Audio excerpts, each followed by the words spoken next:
Hi guys, hello. Hope you are all well today. Hi B. B was upset that we had to stop cuddle time for stream. She was so cozy in my lap as I did stuff. But hello Cloudy and Spartan and Martin. And there she is. Yappy. Okay, bye, B. She's already leaving. But today, I wanted to read some of the Foragers guide that I got. I can't believe that it's been 3 days already since a birthday stream. It's crazy. I feel like it went by so fast. I've just been working on things. And I'm like, alright, I'm gonna have so much time to do other things once I finish working on things. And then it's like, more things appear to do. It never ends. Hi Ganjo. Hope you're well today. Hope everyone is well today. Still can't draw. It's okay. It's okay. I only spend like most of my time drawing stuff, so I should be able to draw decently at this point. It'd be very sad if I couldn't. But But yeah, today I wanted to read the Foragers guide, cause I did. I know it's a very strange kind of stream to do, but I was like, I'm going to do what I want. Get to a computer, just only on paper. I mean, I used to be like that. I used to draw only traditionally, and then I moved over to digital because people didn't seem to like my traditional stuff a lot. But I should get back to trying traditional again. Like, I'll do doodles here and there traditionally, but not as much as I used to. But yeah, hope everyone's been well. I'm gonna be streaming for the rest of the week. Gonna be doing fun things. I should probably post the rooms thing in case anyone wants to take a look at it ahead of time. But I'm very sleepy because I've been having a lot of false awakenings and it's been freaking me out. Spooky false awakenings. But cause I had nightmare where I woke up. If you don't know what a false awakening is, it's basically you think you're awake and you like start your day and everything, but you're not actually awake. So on top of having that a couple times, I had one where I woke up and it was like the very end of the day, and I was like devastated because I missed the stream and everything. Like, no, I slept all day. And it's like I still kind of have that feeling of like, I know I'm awake, but things don't feel real today. It's weird. Because I'm clearly still like eating and drinking and working on things, but yum. But it all feels funky today. Oh yeah, and also I had a couple more sugar item things I got for you guys, but I was gonna have it ready for the birthday stream, but they came in late. But I got the garden gloves with the claws on it.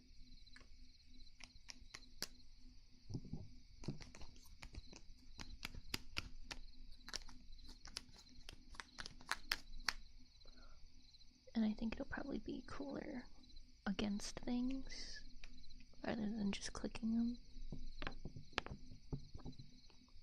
But there's those, and then I got this little, it's technically an ear cleaner as well, but it's like air. Oh, that went loud. Sorry. I didn't expect it to sound that loud. But yeah, it's like a little, it's like a, what are these called? It's a like a baster. Like when you make turkey and stuff. I'm getting stuff done, then just wake up. Oh no, I spent the night dreaming about working on stuff, but the stuff doesn't actually get done when it's just in the dream. So then I get sad, because then I gotta do it again. Oh yeah, and I also got, I got a froggy. I forget which way I'm supposed to do it. I think it's this way.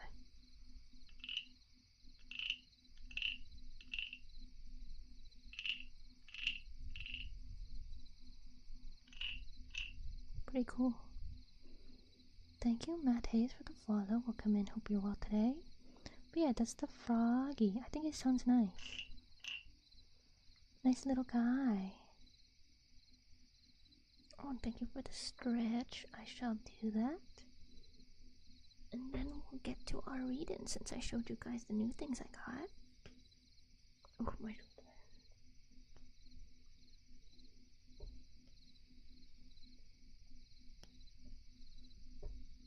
But yeah, Froggy sounds really nice. I like the Froggy. Just a little guy. A little friend.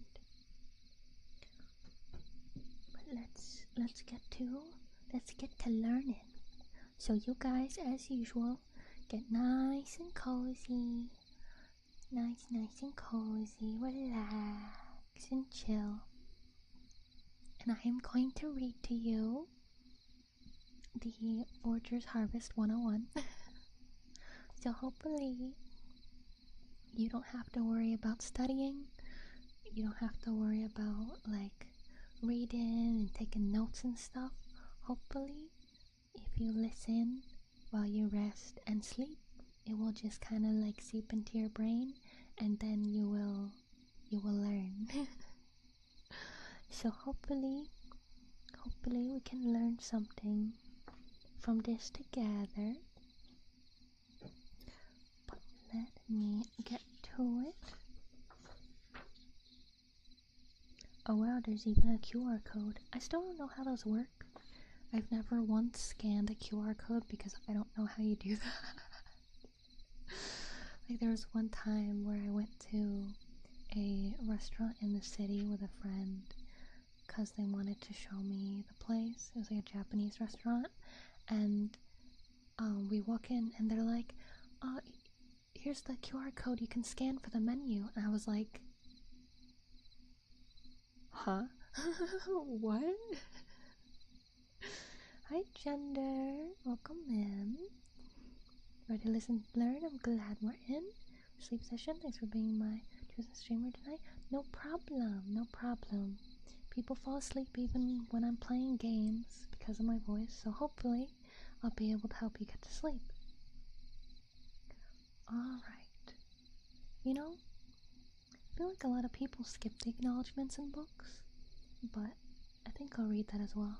Go on camera, on phone, and then just hover on it and it worked. Really? It's not like a special thing, it's just the camera? Huh. I didn't think that's how it was gonna be.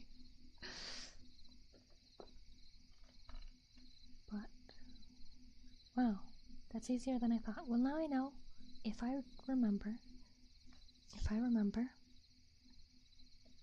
But, let's get to move this like this. Okay, there we go. So the acknowledgements. To those picking up Foragers Harvest 101, and to all who walk alongside me on this remarkable journey, first and foremost, I owe a boundless debt of gratitude to my grandparents in Georgia. In the verdant fields, under the shade of towering trees, and by the humming creekside, they planted within me a seed of reverence for nature.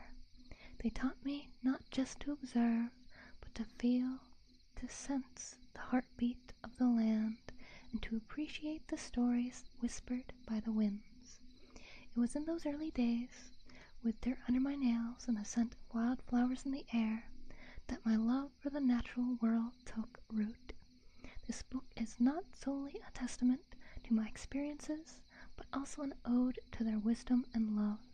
Their spirits have been my guiding light, illuminating my path even in the darkest thickets and most bewildering crossroads. I also wish to extend my heartfelt thanks to my diligent team, whose unwavering support and expertise transformed a dream into the tangible pages you hold now. To my readers, your curiosity and passion are the very lifeblood of this endeavor. Foragers Harvest 101 is as much yours as it is mine. Lastly, to nature herself, my eternal muse and teacher, in your embrace I have found solace, inspiration, and an understanding deeper than words. This book is but a humble offering in gratitude for the lessons and wonders you bestow upon us each day. May we all continue to grow, learn, and cherish the beautiful world around us. With profound gratitude, Diane Wells. Very bubbly to my eyes, say. Oh, because the bubble's floating around? Yeah, all my settings changed, so things are a little off. I'm still trying to figure out how I used to have them. I should probably like write it down because it resets every now and then when there's like an update or something. But that was the acknowledgements. I feel like that's really lovely. I wish I had something like that whether it be grandparents or parents, just something to, like, I guess, bring me out in the world and adventure and stuff. But I didn't, so I went a little bit on my own, but I wasn't allowed too much. Hello, Postal Dude, welcome in, hope you're well today. I like them, I'm glad. Because I always have them, but I don't think this many. I think they might be a little more, like, faded usually. But we'll figure it out. Alright. Chapter 1. Introduction to Foraging. In the embrace of nature, and the delicate whisper of leaves, and the ever-present hum of life, there lies an ancient practice, foraging. Born from a synergy of necessity, spiritual communion, and innate curiosity, foraging is the age-old ritual of seeking, identifying, and collecting nature's bounty. This act, which has been instrumental for humans throughout epochs, finds renewed importance in the wake of our modern challenges: climate change, food scarcity, and an alarming loss of biodiversity. From the heart of Georgia, where my grandparents instilled in me an enduring love for the land, to the vast expanse of our world, the traditions and techniques of foraging have been shaped and refined. This book is an amalgamation of knowledge spanning continents and cultures, weaving together indigenous insights, ancestral customs, and cutting-edge scientific research. Herein you will journey through various terrains, learning the craft of discerning edible plants, mushrooms, and even the lesser acknowledged nourishments nature offers. Yet, beyond the technicalities, lies a profound narrative, the cultural and spiritual tapestry that binds foraging to our very essence, and its potential to foster resilient, sustainable communities. In our rapidly evolving world, where convenience often eclipses connection, the act of foraging beckons us to pause, to rekindle a bond with nature, to respect her offerings, and to approach with an ethic of stewardship. This isn't merely about food acquisition, it's a dance of balance, a symphony of interactions between us, the environment, and every creature that calls it home. Ooh, I'm gonna sleep so fast with this so smooth reading. I'm glad that you enjoy it. Utilizing the latest findings from diverse fields like ecology, biology, and environmental science, we will delve into the potential of foraging as an antidote to some of our current food system dilemmas. The emphasis is not just on sustainability, but on forging a symbiotic relationship where both humanity and nature thrive.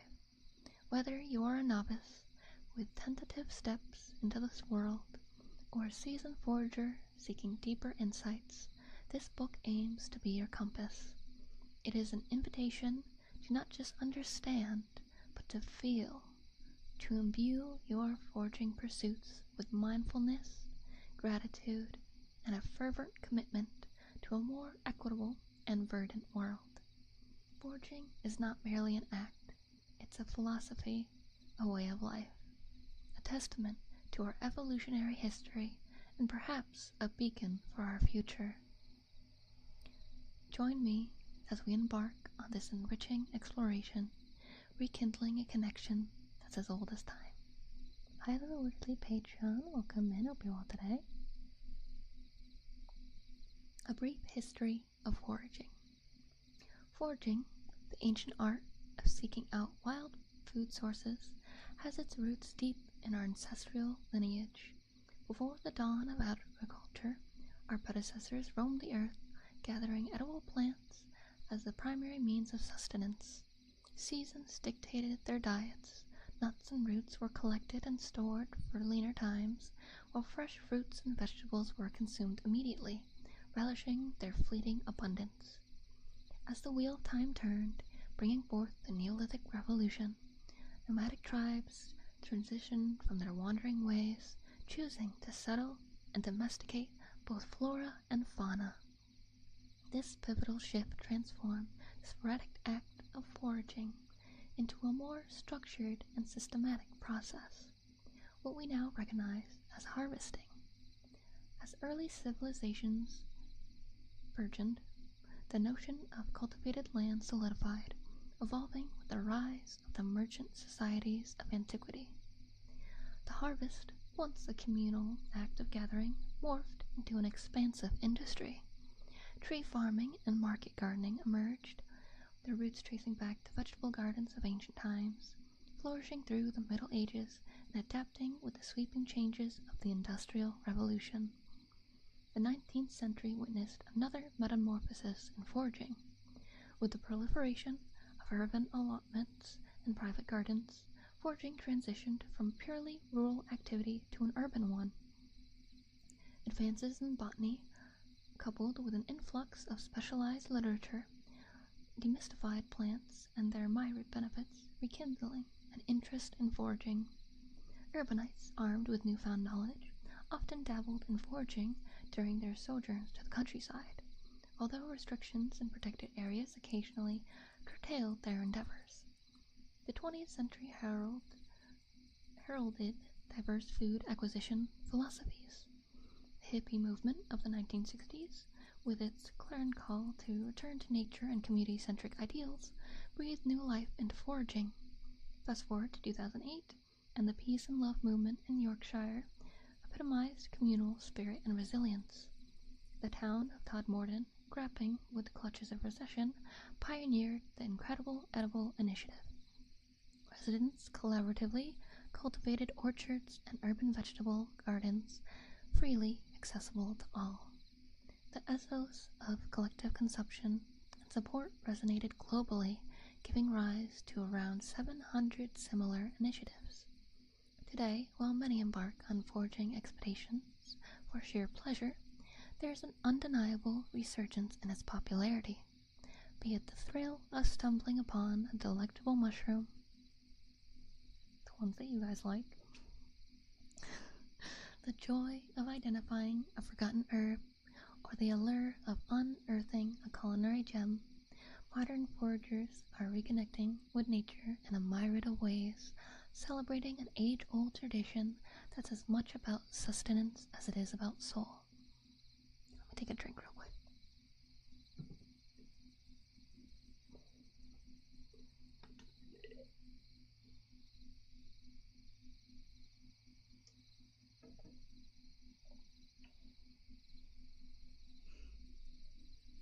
Hope you guys are enjoying so far. That was our little history lesson and stuff. So why foraging is important? From a health standpoint, foraging offers a multitude of benefits. Engaging in the act is itself an exercise. The walk, the reach, the bend, and the load carry not only enhance physical well-being, but also promise mental serenity. Thank you for the follow. The code to 14 MLS. Welcome in. Hope you're well today. While one immerses in nature, stress is alleviated, and a mindful connection with the environment is fostered. Hi, Gojira. Welcome in. Hope you're well today. How are you? I'm doing good. Just reading about foraging so that you guys can get to sleep and learn at the same time.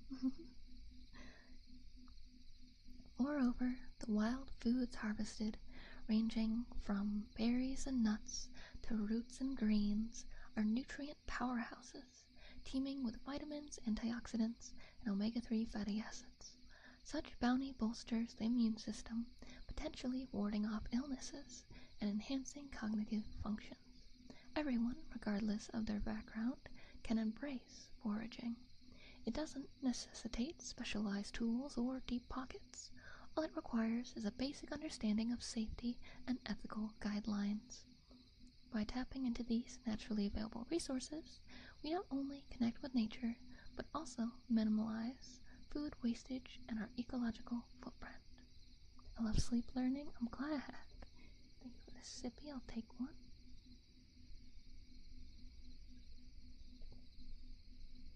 Thank you. On the cultural front, foraging serves as a bridge. It educates individuals about the ecological diversity and heritage of their surroundings. When done communally, it fosters interaction, collaboration, and exchange of ideas, weaving together the tapestry of shared experiences and traditions. Many indigenous and rural communities continue to rely on foraging, which not only sustains them naturally, but also empowers them, granting autonomy over their resources and economy. Leave no trace. Let's see what this is. Leave no trace ethos is not merely an approach, but a sanctified philosophy, a means to coexist harmoniously with the earth that sustains us. The pulse of nature isn't just a metaphor, but an actual rhythm, a cadence that varies from season to season, year to year. If one listens carefully, it becomes evident that nature has its own times of abundance and scarcity. For the conscientious forager, the act of harvesting is never an exploitation, but rather a participation in this natural cycle.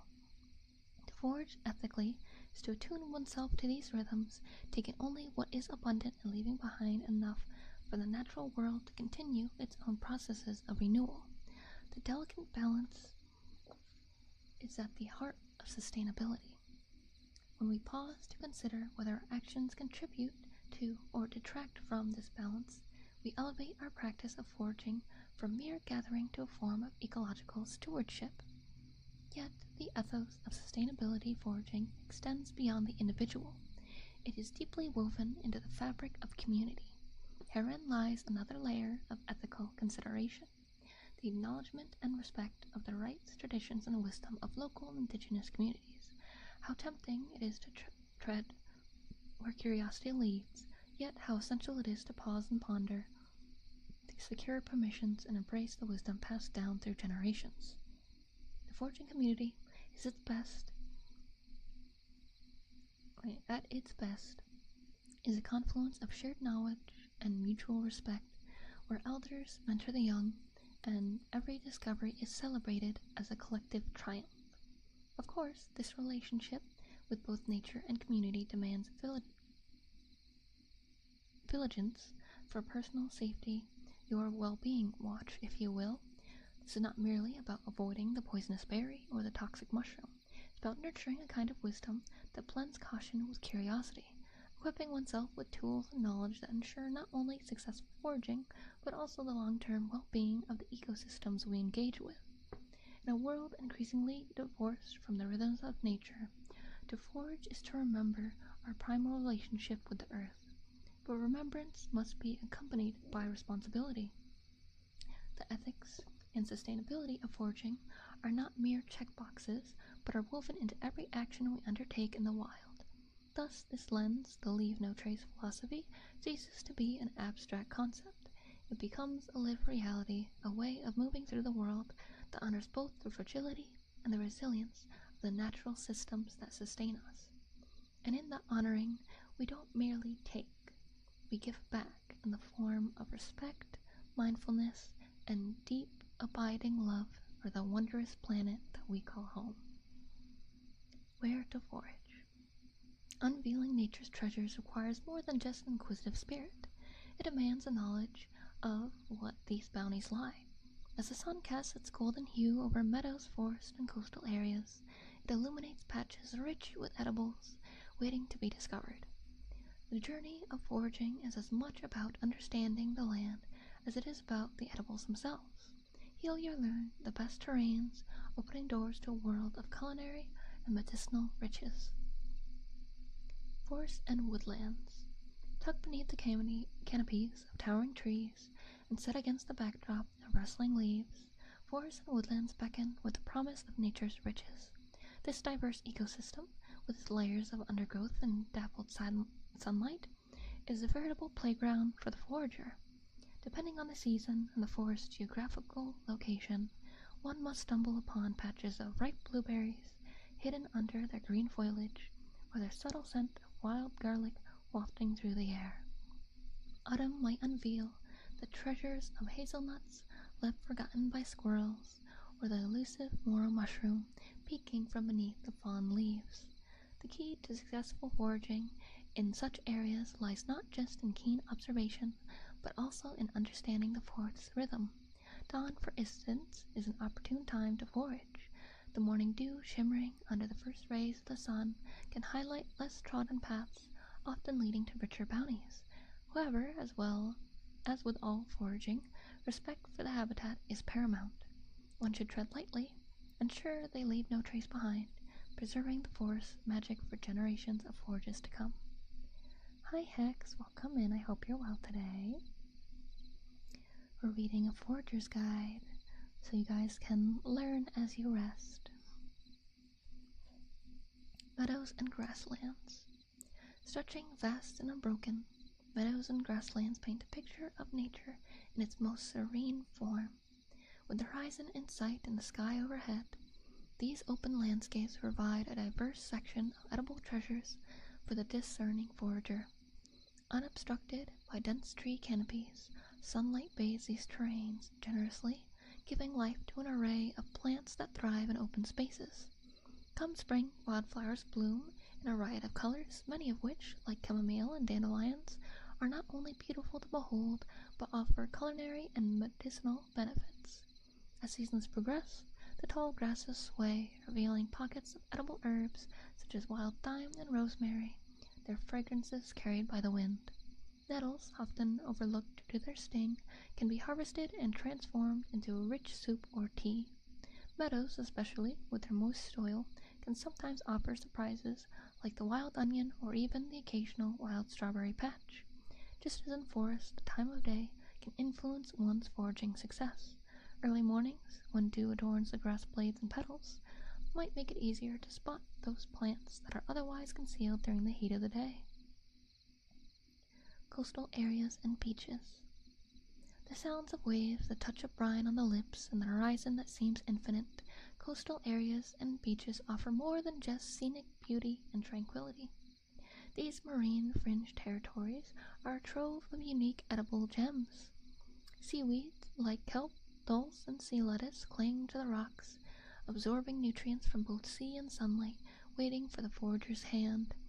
These marine vegetables are rich in minerals and can be an extraordinary addition to various dishes or even as standalone snacks when dried.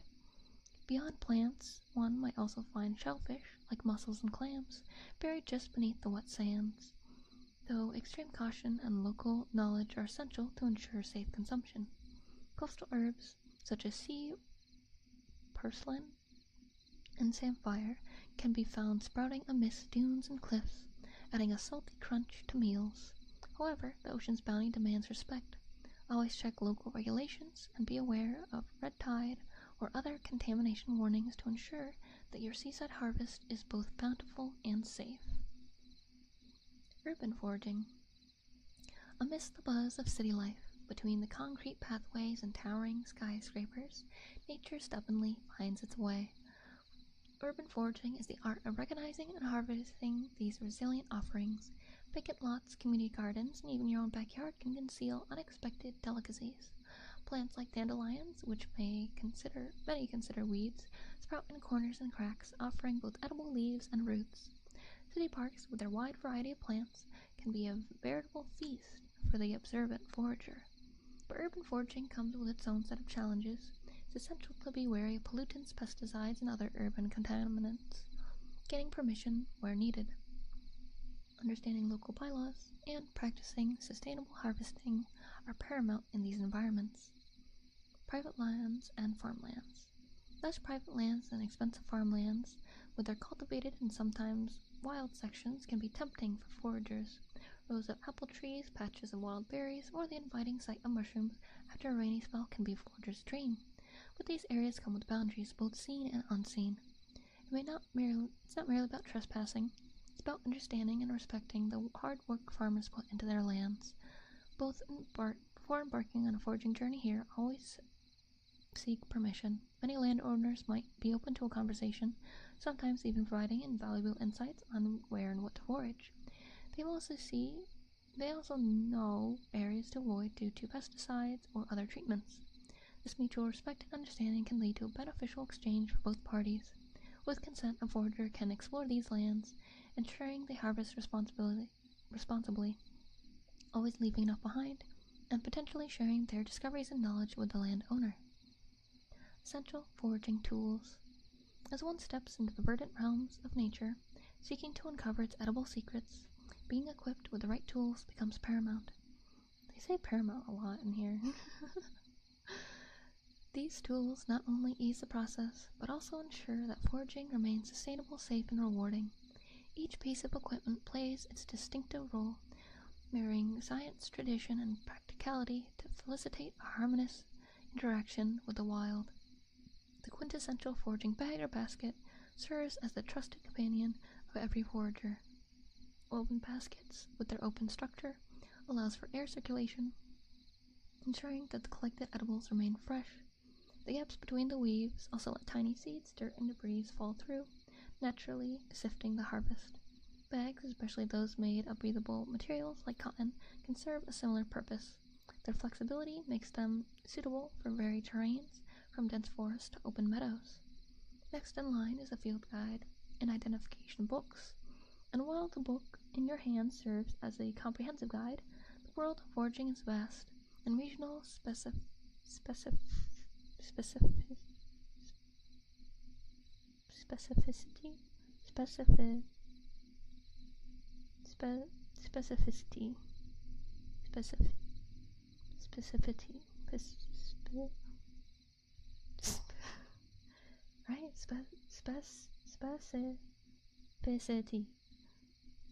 can be invaluable. These guides, often replete with images, descriptions, and habitat details, act as a bridge between the forager and the botanical world. They empower individuals with knowledge, enabling them to discern between a delightful treat and a potential threat. You got it right, thank you. The illustrations and descriptions aid in confirming identifications, making them an indispensable tool, especially for beginners.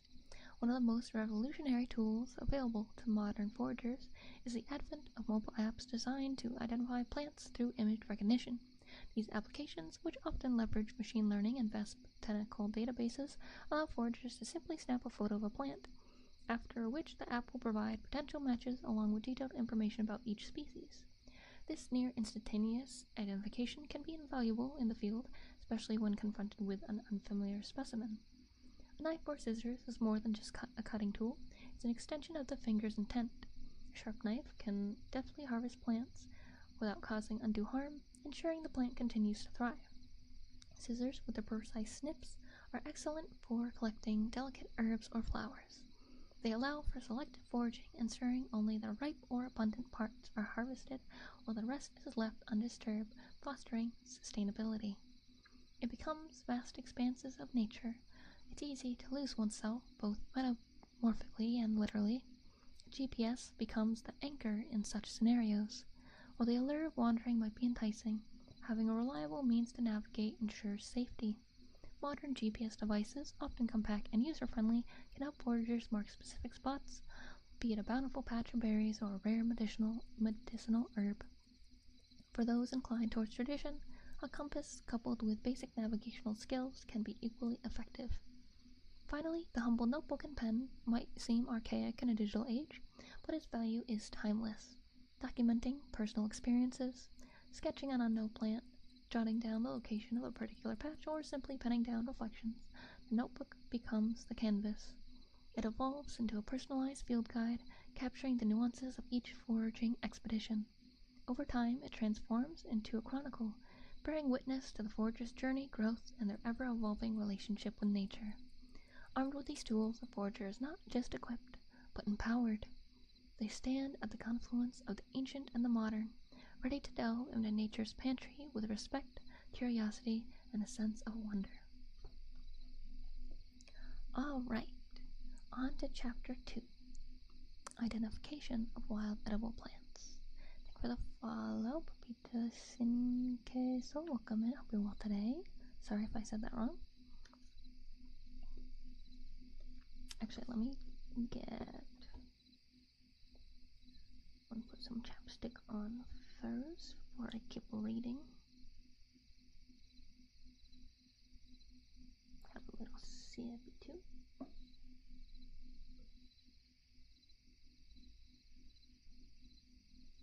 Okay, here we go.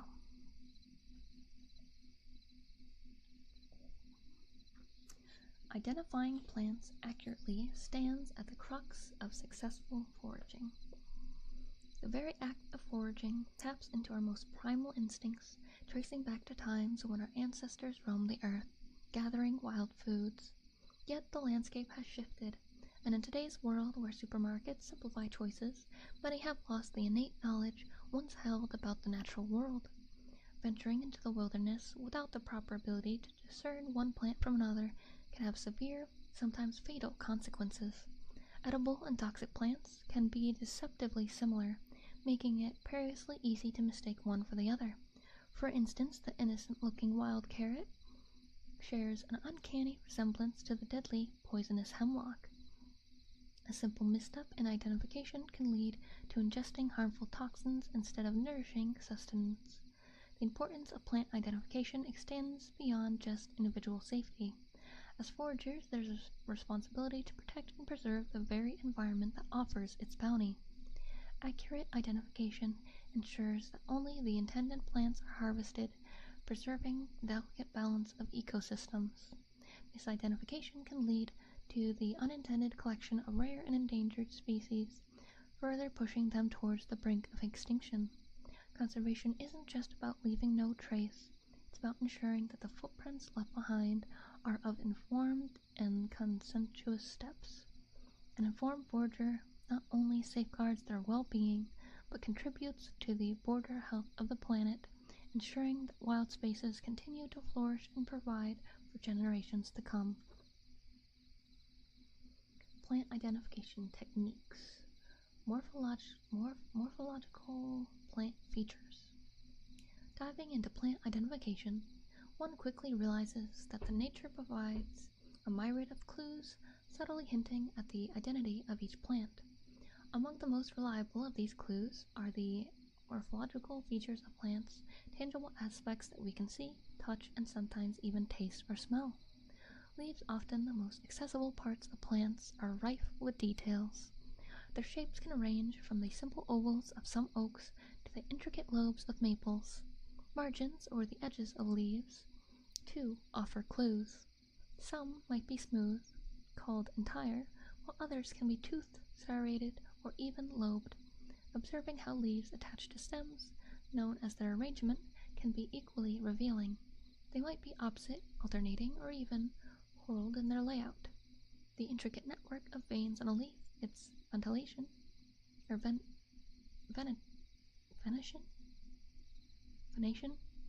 can also be a crucial identifier, with patterns ranging from pinnate to palmate.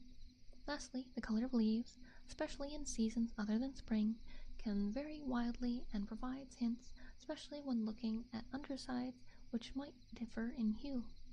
Stems, while often overlooked, can be treasure troves of information. Some might be smooth, while others might be covered in tiny hairs, known as trichomes. God, there's going to be so many terms I don't know how to say in this book. The general structure, whether herbaceous and soft or woody and hard, gives away much about a plant's identity and its life cycle. Flowers, with their vibrant allure, are among nature's most conspicuous signs. Their colors can be a direct giveaway, but it's often the more subtle characteristics that are crucial. The size of the flower, the shape of its petals, and its arrangement, whether solitary or clustered, can all provide significant insights. For example, the umbrella-like clusters of the carrot family or the composite heads of the daisy family are unique and distinctive. Oh, thank you for getting whatever that was. Hold on. Let me... Ooh. Because I forgot that,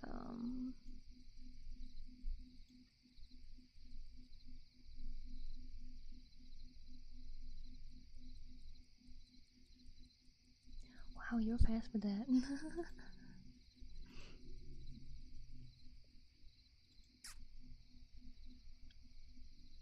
Can you, cause I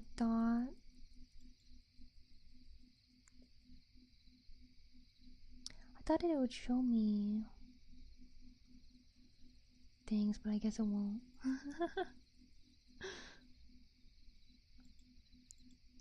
Cause I always like to check what it is to make sure what it is.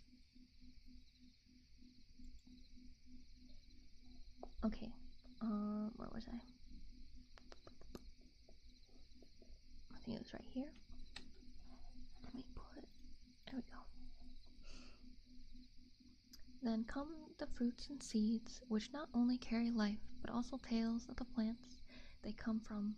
Their colors can be indicative, but it's often characteristics like size, texture, and even taste that offers the most accurate insights.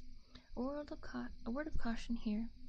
Tasting is a method left to those deeply familiar with plants. Certain species can be toxic. The very structure, whether a berry, drupe, or legume, can instantly guide an identifier in the right direction. Lastly, the roots, often hidden from plain sight, bear unique characteristics. The very structure, whether fibrous, taproot, or rhizomatous, can be revealing. The color of roots can vary from the pale whites and yellows to deep browns and even blacks. Certain roots, especially among herbs, exude distinctive smells when crushed or broken, immediately hinting at their identity. Sensory methods. Beyond the visual cues that plants offer, nature beckons foragers to lean in closer and engage other senses to unlock the mysteries of plant identities.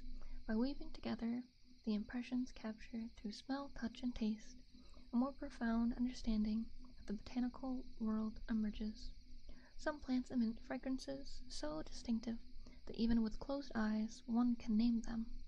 The fresh, piercing scent of mint or the earthy aroma of sage are just a couple of instances. Smell serves dual purposes. Recognizing these distinctive smells can act as a swift identifier, narrowing down a plant's identity, especially when combined with other clues. Touch brings us closer to plants, allowing us to feel their world. The soft fuzz on a sage leaf, the sticky residue of a pine needle, or the cool, smooth surface of a succulent all guide our understanding. Yet this method calls for prudence, because some plants could be irritants. Touching plants like poison ivy or stinging nettle can lead to immediate and uncomfortable reactions. As such, familiarity and caution goes hand in hand, ensuring that the forager's curiosity does not lead to undesirable consequences. Taste should be approached with the utmost respect and caution. Plants, like all living things, have evolved defense mechanisms, and some have developed toxins that can be harmful or even fatal if consumed. Before ever considering tasting a wild plant, it must be conclusively identified using other means. Only then, and if certain of its edibility, should one venture a taste. Even then, it's advised to try only a tiny bit initially to check for any adverse reactions. The nuanced flavors of wild plants can range from the sharp bite of wild garlic to the sweet tang of wild berries, each offering a direct connection to the land it sprouted from. Habitat and location. Forests, with their dappled sunlight filtering through the canopy, provide shelter to a myriad of shade-loving plants. Here, one might find plants that have evolved broad leaves to capture as much sunlight as possible. These leaves may have a waxy coat, serving as protection against the dampness that a closed canopy might trap. In contrast, meadows are open spaces, often bathed in sunlight, and house plants that thrive in direct sunlight, exhibiting vibrant flowers designed to attract pollinators in such a competitive environment. Wetlands, areas perpetually or seasonally saturated with water, become home to plants that have developed adaptations to survive in waterlogged conditions. These plants might display a parenchyma, specialized tissue that allows them to transfer oxygen in the atmosphere of their submerged roots.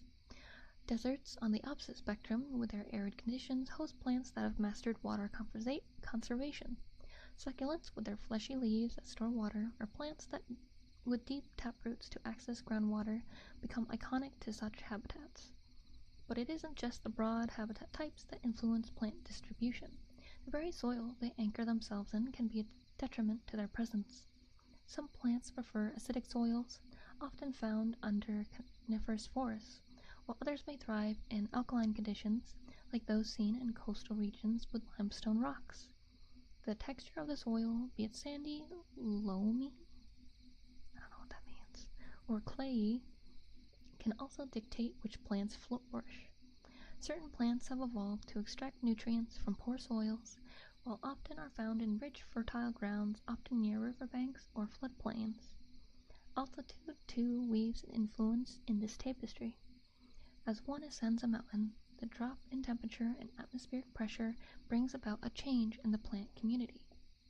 Lower altitudes might see lush forests, but as one climbs higher, these give way to hardier shrubs and eventually to alpine meadows with dwarf plants that have evolved to withstand the harsh conditions of high elevation. Hi Jaden, welcome and hope you're well today. We're reading a Foragers guide so you can learn while you sleep. Seasons of harvest. Here are some examples of edible plants that can be foraged across different seasons. Spring. Oh gosh. They're the science names. Hi Stereo, welcome in, hope you're well today. I'm reading about foraging so you guys can learn while you sleep. Oh god, why are they the science names? So in the spring, you can find Allium canadense, Allium trichocum, Melanchier SPP. What does that mean? Calendula officinalis, Calthea palustris, Claytonia perforate, Crataegus monogyna, Frigaria virginiana, Hydrophilium virginianum, Matuisia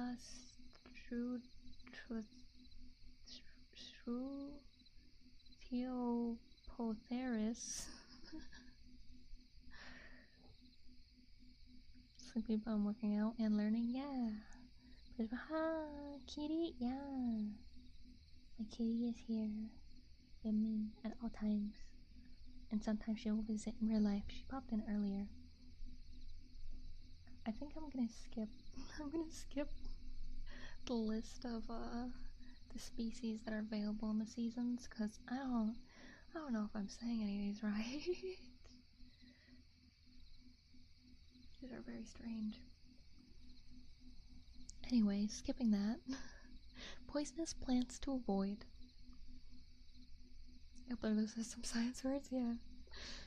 As we delve into understanding plant toxicity, it's crucial to differentiate between toxicity, irritants, and allergens. Toxicity refers to the inherent ability of a substance to cause harm, often through ingestion leading to poisoning. On the other hand, irritants are compounds that may cause inflammation or discomfort, usually on contact, without necessarily being toxic when ingested. For example, touching the sap of certain plants can result in skin rashes, even if consuming that same plant might be harmless. Allergens are a unique category, representing substances that might be harmless to most but can trigger an immune response in susceptible individuals, often resulting in allergic reactions that can range from mild rashes to severe anaphylaxis. Now, one might wonder, why would plants develop these compounds in the first place? The answer lies in evolution and the constant battle for survival. Many plants have evolved toxic compounds as a defense mechanism against herbivores, deterring animals from consuming them.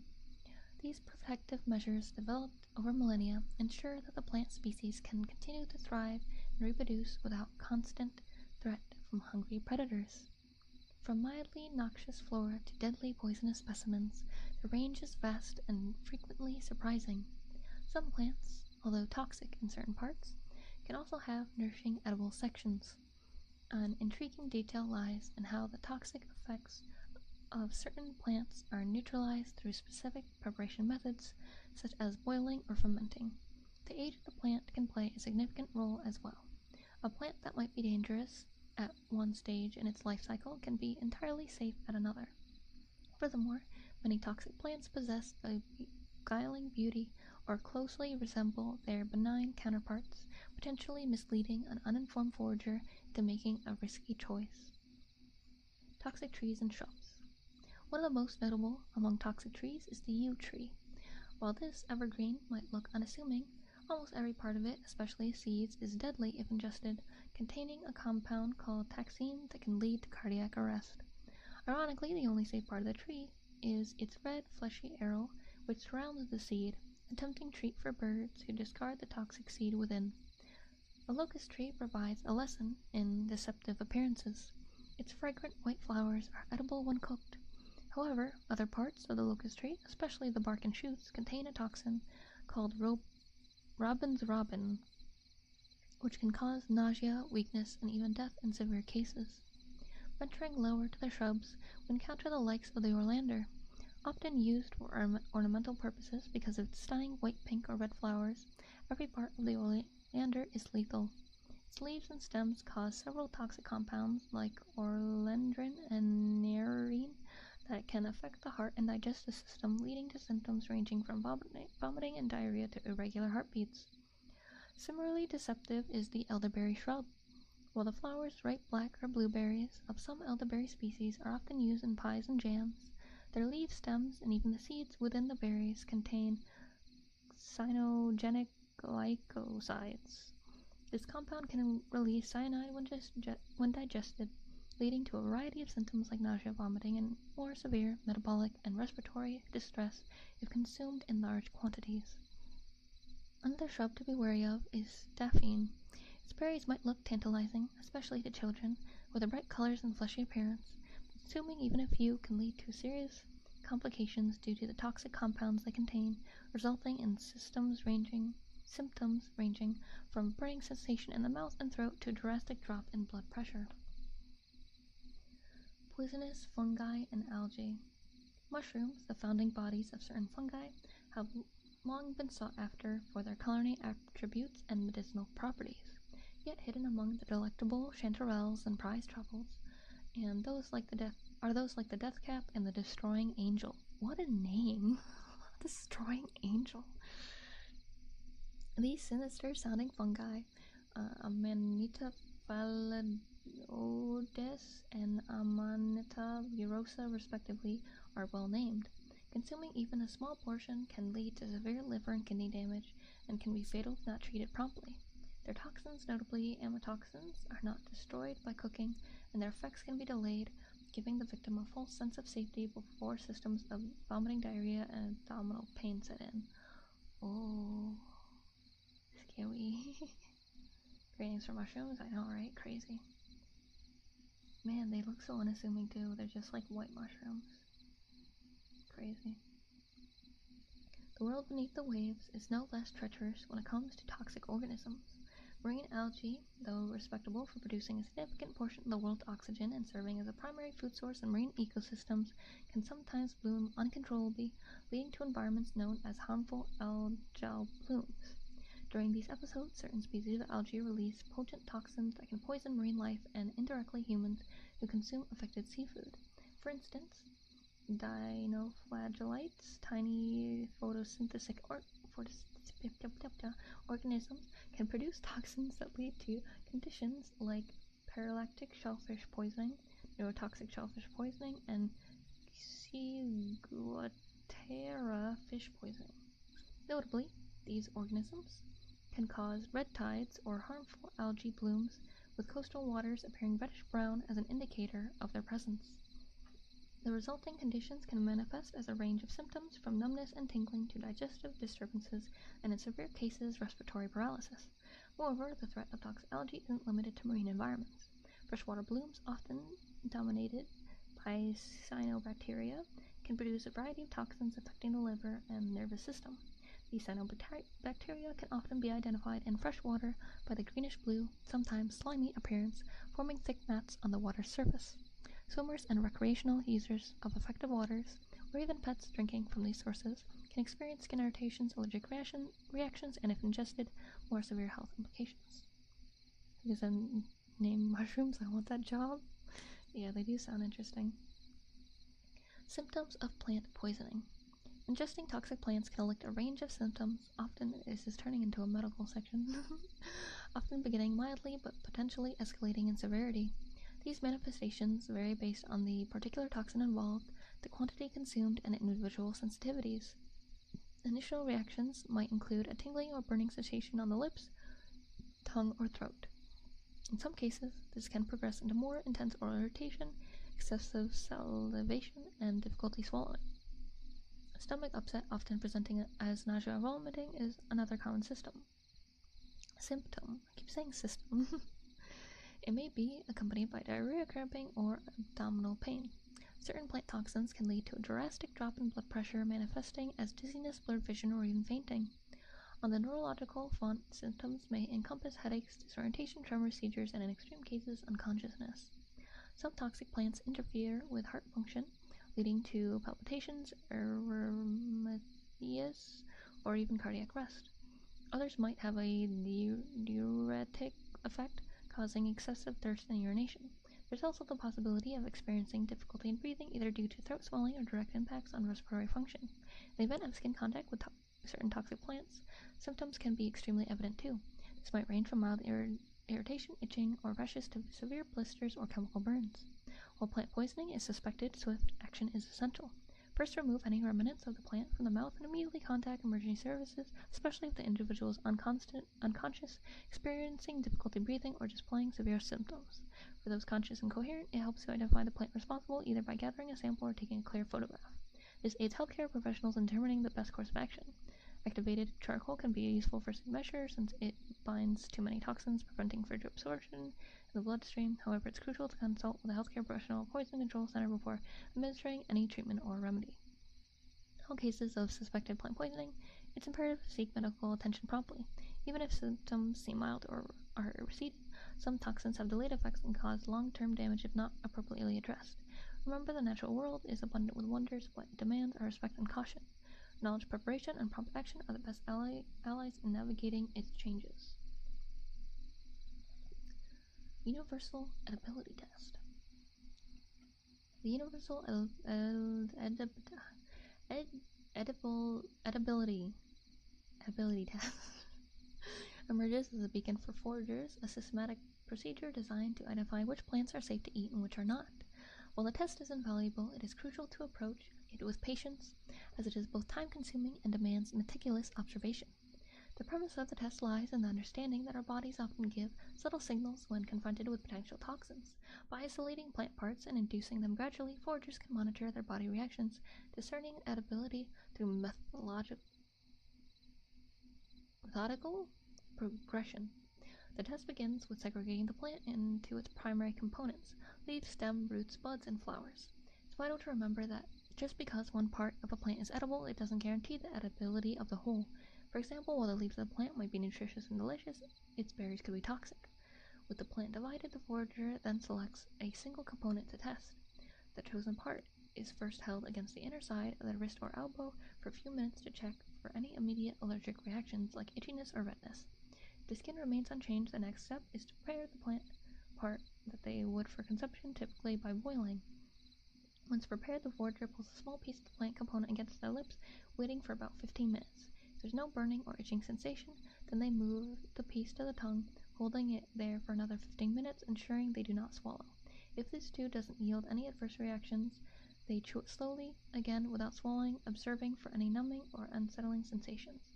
If all seems well up to this point, the forager swallows the tiny morsel and waits. This waiting is essential, and it can range from a few hours to an entire day.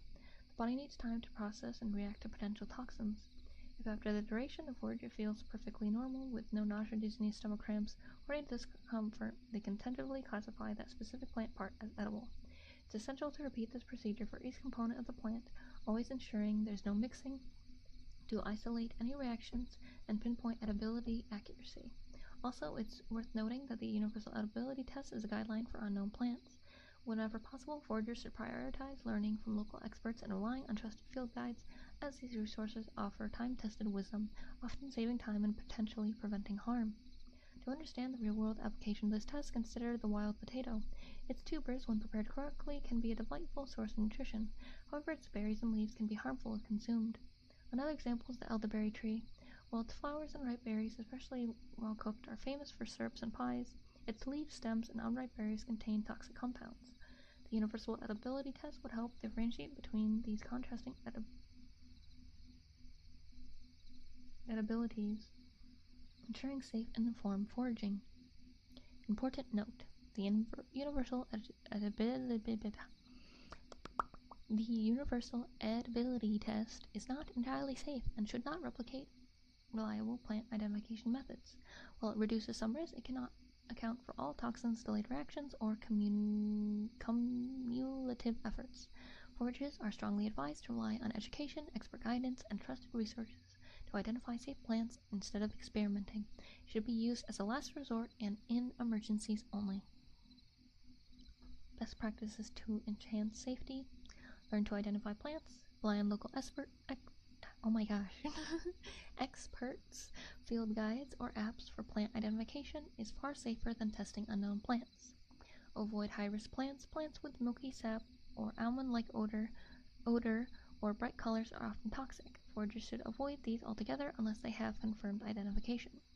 Do not test poisonous-looking plants. If a plant resembles known toxic species, it's better to avoid testing entirely. Start with known edibles.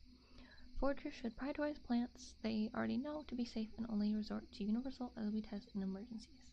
So are mushrooms good to eat? No. Not too long ago, we went over the deadliest of mushrooms. That's the ones with the funny names. They will kill you. So when you read the book, I would have got stuck on the first page with some of those words. Oh yeah, no, there are some fancy words. I quite like it though. There's a QR code to look at another gallery. Fine. I'll learn the knowledge I gained today. I'm gonna scan a QR code and see what happens. So camera. Cool. Do I click this? Oh, there it goes. Yep, those are pictures. Those are pictures of plants, alright. Nice. Cool. A funny name, why won't it do funny thing if in? Funny name like Death Cap and Destroying Angel. Pretty sure those funny names kinda are terrifying names. Seriously, put my treadmill to max speed and I can do it, but I got tired too quick. I mean, I feel like that's the point of it, is to get tired faster, or use up your energy faster. But I feel like I could probably do max speed on one, but not as long. I feel like that's just how it is.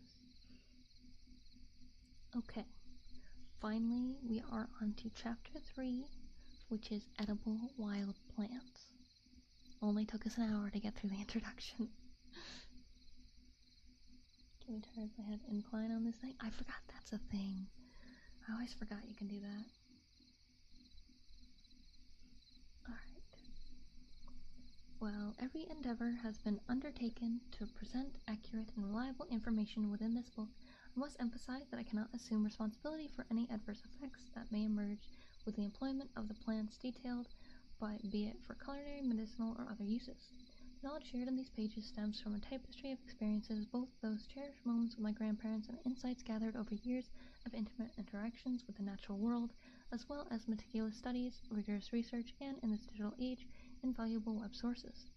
It's my ardent hope that this compilation serves to deepen your appreciation, understanding of the enchanting domain of bounty.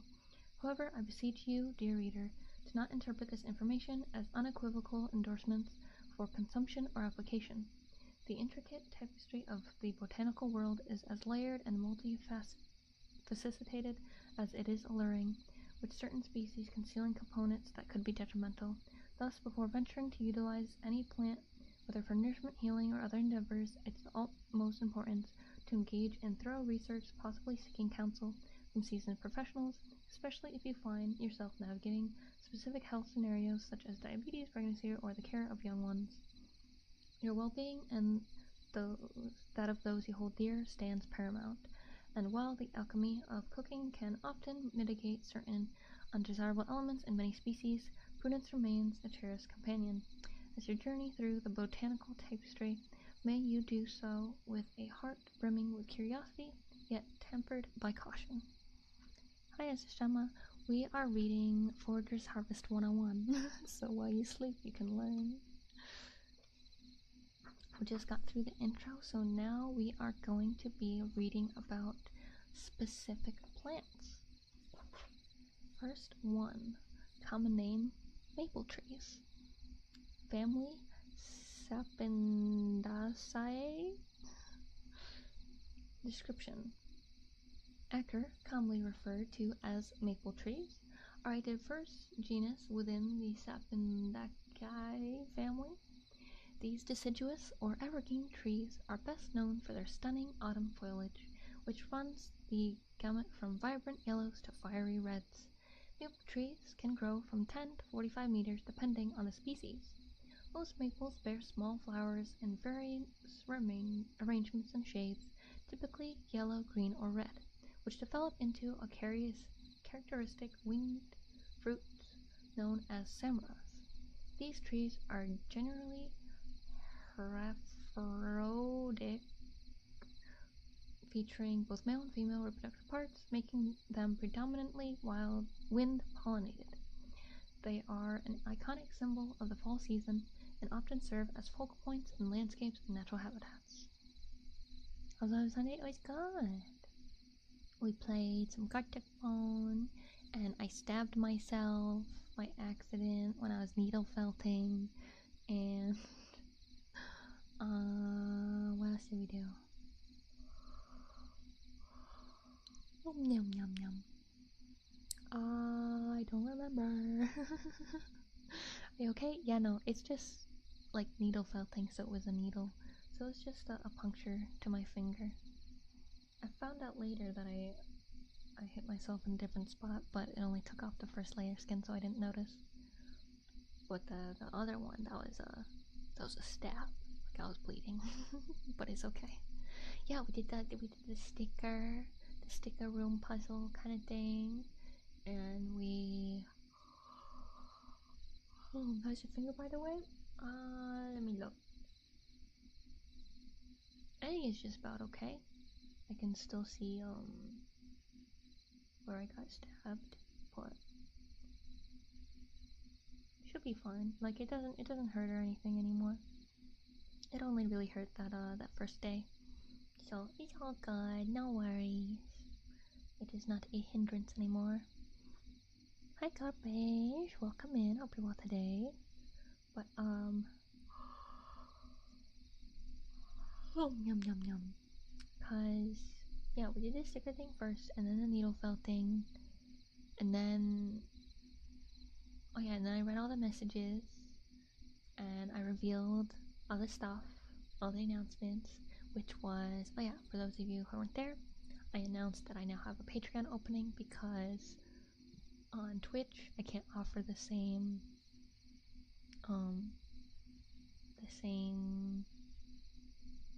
like extra stuff to YouTube, like Twitch subscribers and YouTube members. So I made Patreon so it's like fair for everybody, no matter what platform you're from, to get like those kinds of rewards. The sticker room thing, I should post a picture of that. I forgot to do that. Spartan, can you remind me after stream to post a picture of the sticker room thing that I did? was just around my family. I was worried I was wrong. Oh no, it's okay, Martin. Don't worry, there's always a blood. Needle injury, yes. It's okay though. It's just about done. Well, not done. Healed. Hi, Hamster Cage. You're welcome and hope you're well today. But yeah, we are reading about currently maple trees. Known hazards. Some species may produce sap that's an irritant to certain individuals. While the sap is generally safe and is even used to make maple syrup, always ensure you're dealing with a non-toxic species before consumption. That's what I thought. That's where you get syrup. Habitats. Maples are highly adaptable trees that flourish in a variety of soils and climates, from urban yards to deep forests, uplands to lowlands. Their versatility is remarkable. Some species prefer moist, well-drained soil, while others are more drought-tolerant. Range. The natural range of the maple tree is primarily in the northern hemisphere, spanning North America, Europe, North Africa, and Asia. Some species have been introduced to other parts of the world, including Australia. Identification. Identifying a maple tree involves recognizing its characteristic features. Most have palmately lobed leaves, with a number of lobes varying by species. The leaves are well known for their vivid autumn colors, transitioning from greens to a palette of yellows, oranges, and reds. Small flowers appear in early spring, usually before as simultaneous with the unfolding of the leaves. The winged samaras are also distinct to maples. These fruits whirl through the air when falling, aiding in their dispersion. The bark is generally smooth in younger trees, becoming furrowed and textured with age. Crush a leaf or samara and you may detect a subtle but distinctive scent varying by species. Edible uses. The culinary uses of maple trees are centered around the sap, which is tapped primarily in the spring. In the spring? I thought people tapped in the winter. Huh. The culinary uses of maple when reduced, it yields maple syrup, a staple in many kitchens. Young leaves of some species are edible and can be added to salads or cooked as greens. The seeds inside the samaras are edible when young, but tend to become bitter as they mature. There's a question. Why a book about tree? Is it a bear thing? No, the book is just Foragers Harvest 101, so it's just about foraging. So, like, gathering wild sap, berries, flowers, leaves, mushrooms, garlic, onions, potatoes, carrots, all kinds of things. I just am someone who really likes nature and finds it fascinating. I just don't get the chance to go often because I'm a desk jockey, so I'm inside all day.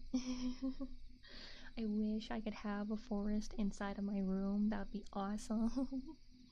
But no, it's not because it's a bear thing. I just personally think nature is really cool, and one of you guys gifted me this book on Throne, so I wanted to at least read a little bit of it with you guys. Toxic plant, let me lick it. No, you might die. Ooh, pretty neat, yeah. But I know this isn't an interest that a lot of people have, especially being a VTuber.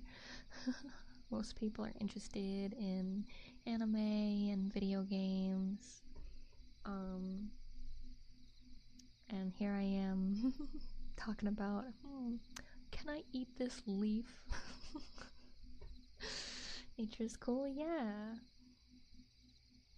I like it. And since the start of the week, or technically start end of the week, depending on what day you guys think is the first of the week. Since birthday was the first of the week, I wanted to do things that I kind of wanted to do for the other days that I'm streaming, even though I know it might not be as popular. I hear my sweetie. And sweetie, hi, and sweetie. I love you, bee. Do you want to say hi, bee? Do you want to say hi, everybody? In April, we'll go down a mountain in the region of like, ooh, that sounds really cool. Doing tissue culture at level 4, cloning plants, basically. Oh, that's Awesome! I'm glad that we have some nature fans in here. I know we have a couple other people that like to go hiking and things. You want to go?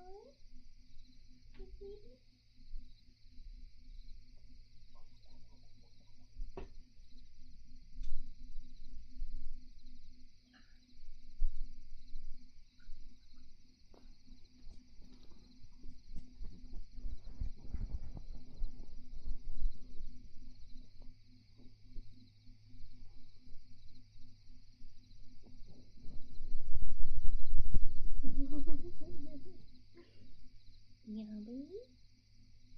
You sniff? You sniff snuff? You gonna sniff everybody?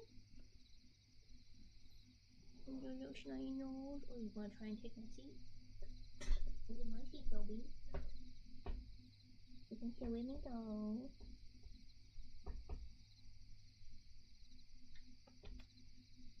Okay, okay. Ryan said hi, B. And Spartan did too.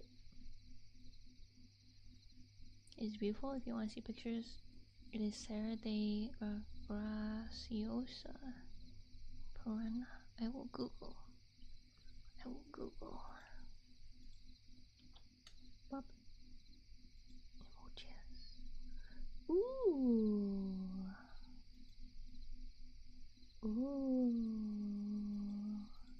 Pretty. I like green. I like the green of nature. Something about it that's just really nice. Pretty.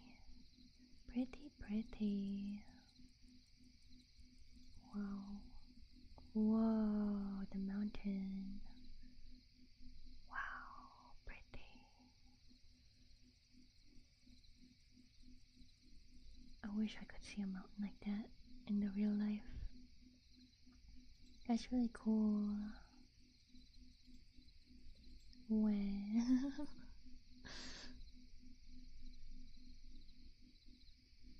But yeah, B left. She came in, she sat down behind me, stared at me. I picked her up to say hi, and she wanted to stay on my seat, and then I sat back in my seat, and then she left, probably because she wanted my seat.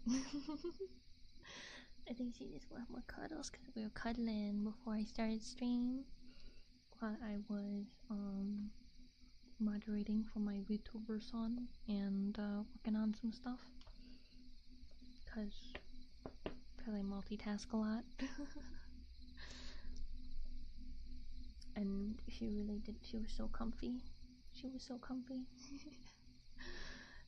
Like she like looked at me when I told her that I had to go, and she like tried to grab me when I was trying to leave. Hi Dark Sombra, welcome in. Hope you're well today. But yeah, that is about the maple tree.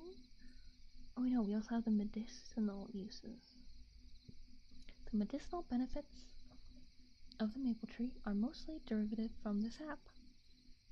It has been traditionally used as a spring tonic aimed to revitalize and invigorate after a long winter. The inner bark, when dried and made into a tea, is known to have astringent and sedative properties. It has been used in traditional medicine for treating coughs, diarrhea, and other minor ailments. Some species have leaves that, when made into a poultice, can treat skin irritations and minor wounds. Always consult a healthcare provider before beginning any new medical regimen. Bit of a story was in a nursery filling pots with my high school crush. It was funny. Question, she was laughing so hard she turned red. She should cultural lab days. Was it the fact that you were filling the nursery pots that made it a funny confession, or did you make like a joke or something? Ooh, the next one is wild garlic. That one I'm interested in. I like garlic. So common name, wild garlic, meadow garlic, Canadian garlic, family Amaryllidaceae. Wild garlic or meadow garlic is a perennial herbaceous plant belonging to the family. The North American native typically stands about 30 to 60 centimeters tall and displays white, pink, or lavender flowers in the late spring to early summer. The plant's bulbs are bulbous and bulbous are the primary modes of reproduction, although it is also capable of seed production. What often grows in clumps and can spread aggressively, it offers a unique blend of ecological benefits and culinary opportunities. Oh, they taste so good. I know. Garlic and onion are the best ingredients to cook. Yes, they are. Known hazards. Overconsumption can lead to digestive issues and may lead to stronger body odor due to its high sulfur content. Sure, you are incorrectly identifying the plant. Oh, I heard of that, but I thought it was a myth. I didn't know that eating garlic can just make you smell. Oh, I thought that was an old wives' tale to make so that you don't eat garlic and have smelly breath. Oh no, it's real. Unsuccessful, but she had a good laugh while we were mixing soil. I'm glad. Let's see. Habitats. Preferring well-drained soils, wild garlic thrives in a variety of environments, from meadows and open woodlands to grasslands and even disturbed soils. It tends to favor areas with adequate sunlight, but can tolerate partial shade. The species is native to a wide swath of North America, including most of the United States and part of Canada. It is especially prevalent in the eastern and central U.S. Identifying, it always says like the science name. Identifying wild garlic involves recognizing its narrow grass-like leaves and bulbous root structure. The leaves are linear, tapering, and hollow, providing a very garlic-like aroma when crushed. Even the leaves smell like garlic. Its flower head is an umbel containing multiple small six-petaled flowers, which can vary in color. Beneath the soil, you'll find a bulb that's reminiscent of garlic or onions, encased in a membranous outer layer. Crush any part of the plant, and you'll be met with an unmistakable garlic scent, the defining characteristic of it. Reed is a very real. Oh, really? Have you ate grilled onion? Like you put an onion on a grill? Not yet, at least. I could probably ask Papa Bear to do that, because he has a grill. Spartan, can you also remind me of that at the end of stream? Because, oh yeah, actually, Mama Hen's birthday is coming up, so thank you for the follow, Smart! Oh, I love that name. Welcome and hope you're well today. You put it in the grill until it burns? So, like, black? I'll look it up. I'll look it up later. But, yeah, Mama Hen's birthday is soon, so hopefully the family's gonna manage to get together for the first time since Christmas. Man. It's already been 3 months since Christmas. Wow. Time happens. You just remove the cell, you put, interesting. Grilled onions are fun, sometimes eat them raw though. What kind of onion do you eat raw? Like a yellow onion? Or a purple onion? Or what? Oh yeah, edible uses. The entire plant is edible. Ooh. Yay. I can just find it in the wild and just eat the whole thing. Offering an array of culinary uses. The bulbs can be used just like garlic or shallots, providing a robust flavor to dishes. Tender leaves are also edible and can be chopped into salads, usually as a garnish or cooked like greens. Flowers too are a flavorful and decorative addition to culinary creations. Medicinal uses. Like other members of Allium genus, wild garlic has a range of potential health benefits. Its bulbs are rich in sulfur compounds known for their antiseptic and antibiotic properties. Consuming the plant may aid in reducing blood pressure and cholesterol levels, although medical consultation is advised. Poultice of the crushed bulbs can be applied to insect bites or minor wounds. I think I've heard of that too. To mitigate infection. However, it's crucial to consult with healthcare professionals before starting. Other uses, the ornamental appeal of the wild onion's flower clusters make it a favorite in butterfly gardens. The plant is also known as a natural insect repellent, driving away common pests like aphids and moles. Ooh, they're in butterfly gardens, you say? I hope the one that I know about still exists so I can look for the garlic and eat it.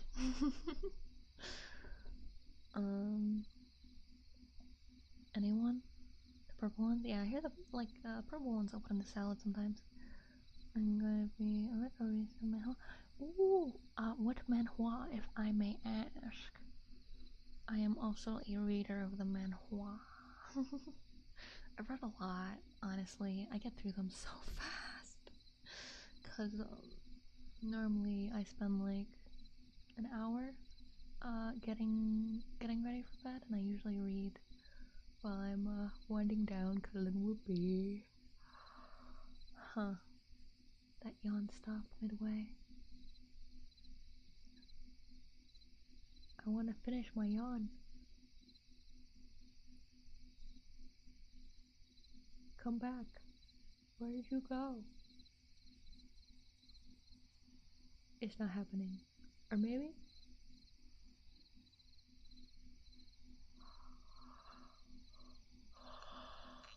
Yum yum yum. There it is. Titles in Portuguese, but in a translation.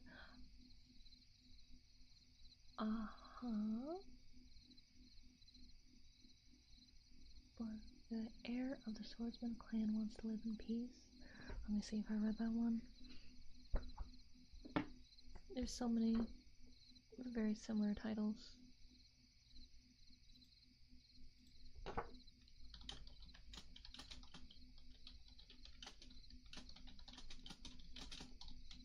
Such a long title, oh my god. I have not read that one, but I think I've seen it around. But I haven't gotten to it yet. Oh, yum yum yum yum yum yum yum yum yum yum yum.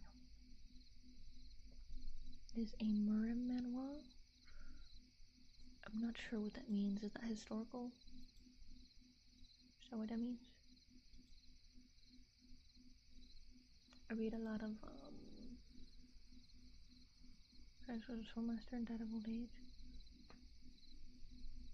Oh, hi Vane, welcome in, hope you're well today. Yeah, like I've read like 4 where the protagonist was like a swords master and died, and then they're like reincarnated young again or something. There's so many reincarnation. Oh, yum yum yum and what? Huh. Interesting. If you haven't read it yet, my favorite manhwa is The Greatest Estate Developer, also known as the world's best engineer. For translated titles, I don't remember which one's the official one. Very good. Yum yum yum yum. It's a funny manhwa, nice. I might get to it eventually. I just finished. I don't even remember which one I just finished. It was another swordsman one. It was what was it? It was the deadbeat noble became a great swordsman or something like that.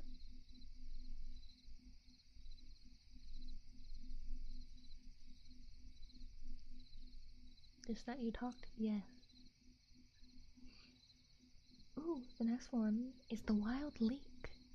I'm also interested in this one. The family is So, commonly known as ramps or wild leeks, are perennial woodland plants notable for their broad, plant-shaped leaves and strong garlic onion scent. They emerge early in the spring and are one of the first signs of the awakening forest floor. Ramps have become increasingly popular in culinary circles due to their unique flavor, which blends the taste of garlic and onion. Known hazards. Consumed in moderate amounts, ramps are generally safe. However, like many plants, they should be eaten in moderation, and excessive consumption might lead to digestive discomfort. Habitats. Ramps favor moist deciduous forests that thrive in rich, well-draining soil. They are often found in patches and are particularly abundant near the eastern coast of North America, especially in the Appalachian region.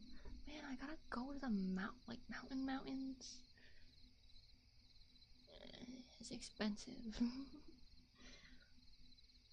Range are native to eastern North America mountains from Georgia to Canada. Ramification. Identifying ramps is relatively easy due to their distinct broad-land-shaped leaves that appear in the early spring. When crushed or chopped, the leaves emit a strong garlic onion aroma, a defining characteristic of the plant. Later in the season, after the leaves have withered, a single flower stalk emerges from each bulb, capping with an umbel of white flowers. The underground bulb is white, often with purple or burgundy tints on the lower stem. Edible uses. Both the leaves and the bulbs of the ramps can be eaten. They can be consumed raw, where they have a spicy, pungent flavor, or cooked, where they impart a mild, sweet onion garlic flavor to dishes.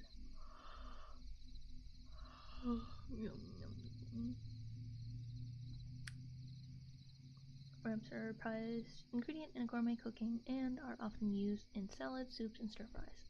Bulbs can also be pickled. Medicinal uses. Indigenous peoples of North America have historically used ramps for various medicinal purposes. They're believed to purify the blood and used as an expectorant. The juice of the plant was also used as an insect repellent, and the poultice made from the leaves was applied to insect bites and stings. Hi Gravo, welcome in. Hope you're well today.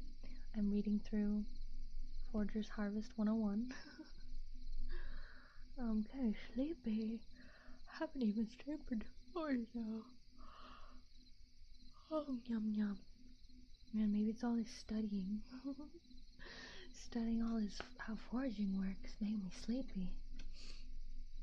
I haven't studied science in years. I've only been studying art and video stuff and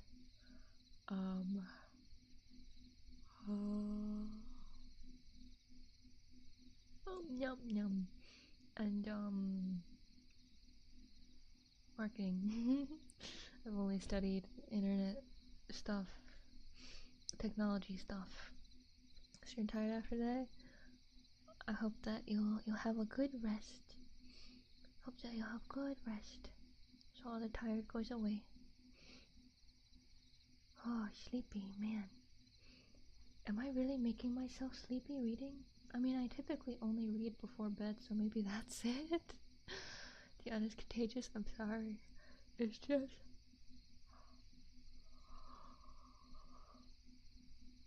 Oh, yum, yum, yum. I just had so many... I don't know why I'm so tired lately. Cause I feel like I'm out going too crazy with work. Am I? No. I'm doing okay. Cause I took time to cook today, and I managed to get to shop in for the first time in a month, and I cleaned everything, and yum yum. What happened to the day? Cause I woke sort of late, and I was just really tired, so I wound up napping for like an hour, and that's when I had the scary nightmare where I woke up later in the day and had some false awakenings. Man, maybe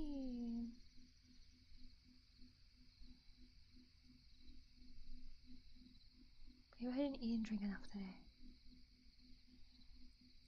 How much have I had?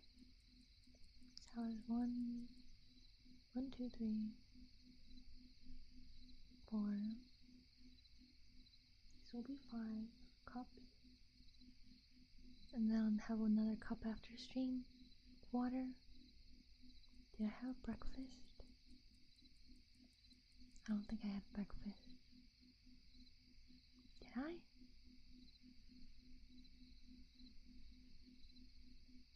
I had some dried mango and something. I don't remember what I had. Very hard studying on top of it, like a light. Yeah, I always gotta study. It sucks. I wish I could just know everything, cause I wanna make better models and draw better and edit videos better and write better and market better so that you guys could have more friends and program better so I can make fun games. Yum yum yum. Title English is becoming a Tang Sword Master. Ah, nice. It did show up when I looked up the other one though, so it comes up as both.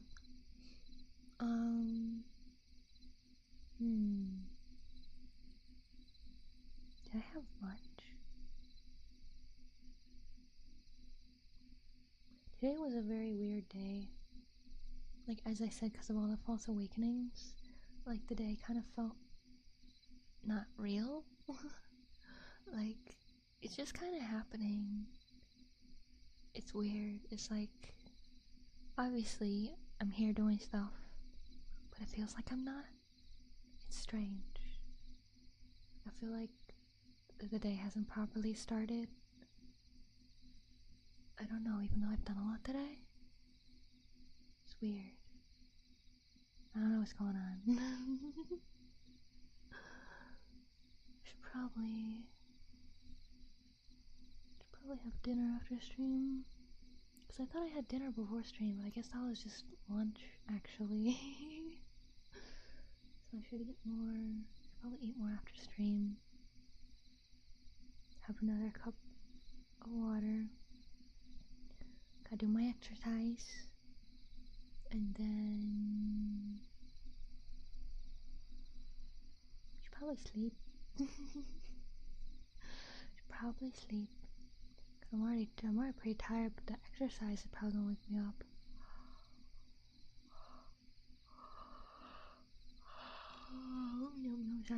Yeah. Cause tomorrow, what are we doing tomorrow? Is Yakuza tomorrow? Let me check.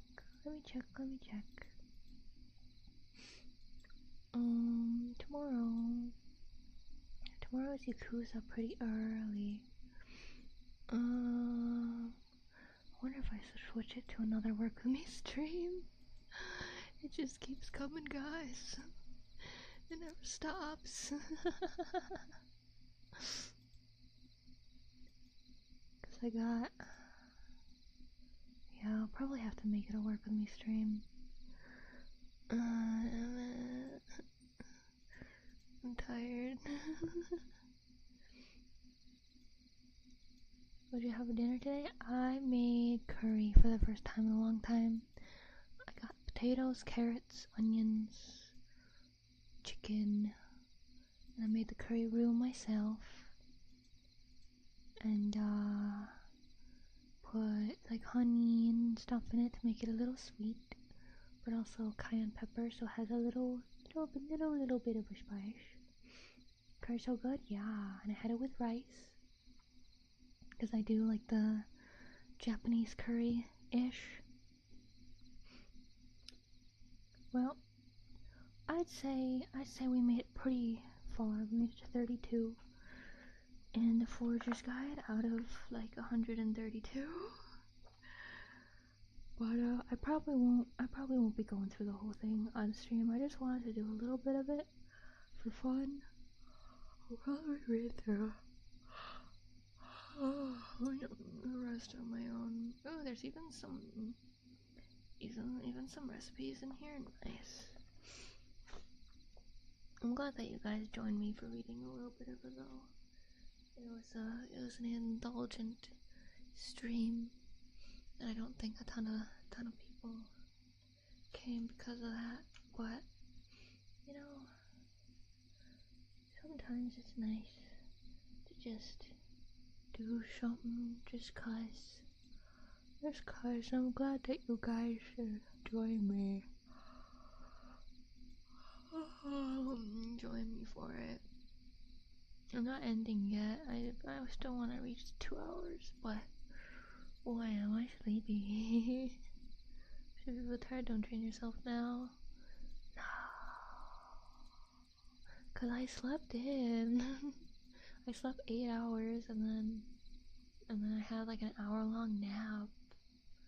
I slept 9 hours, which is technically a healthy amount of hours for a lady. Because ladies need to sleep 8 to 10 hours because it takes their body a long time to reset, or whatever you call it, whatever happens when you sleep. And I hate it. I want to work on things. I want to work on things all day, so then it's over, so I can do fun things. I wanna finish Yakuza. I wanna finish Yakuza, and I wanna get ahead on my videos again, so I can schedule them for a while. And my nose is sniffly because I yawn so much. And I gotta finish the commission, and then I got another coming. Why do I gotta make money to pay bills? I just wanna stream. I just wanna hang out with people and make them smile and laugh and help them get to sleep. And I wanna make videos. I wanna dress stuff without it being commissioned. I wanna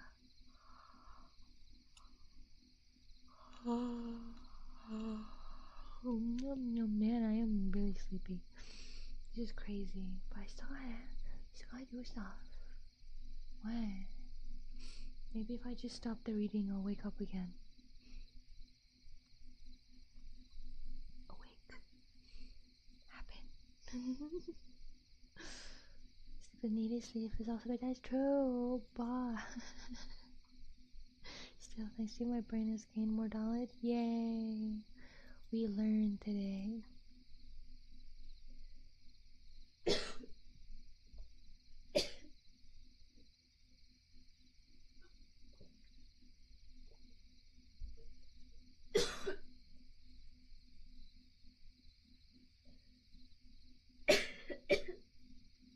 It swallowed wrong.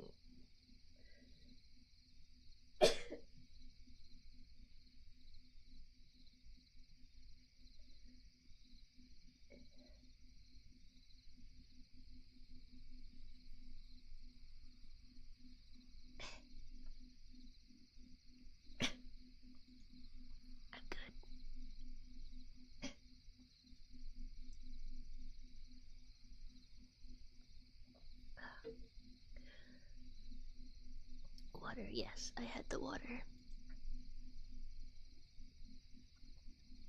But yeah, no, that wasn't a sneeze, that was me coughing. It was a very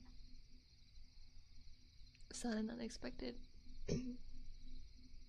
swallowing wrong caused it like a tickle in my throat. Sorry. Breathe and drink at the same time? No. I was just existing, and then I guess just some saliva or whatever. My throat was like, it's gonna feel weird, and I was like, oh, thanks.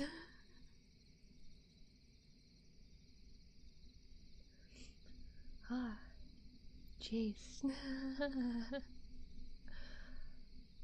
Wow. Okay, it's good. I'm good. Everything's okay.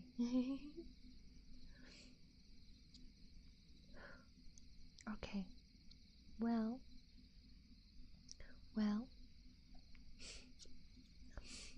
Gosh, still got 10 more minutes. I'm sleepy, but I gotta have food and drink, and I should exercise But I did do a lot of walking around, so maybe that counts, but I probably should still do my exercise anyways. Can't get strong if I don't push those limits, even though I don't think I'm really pushing limits. I feel like I exercise a comfortable amount.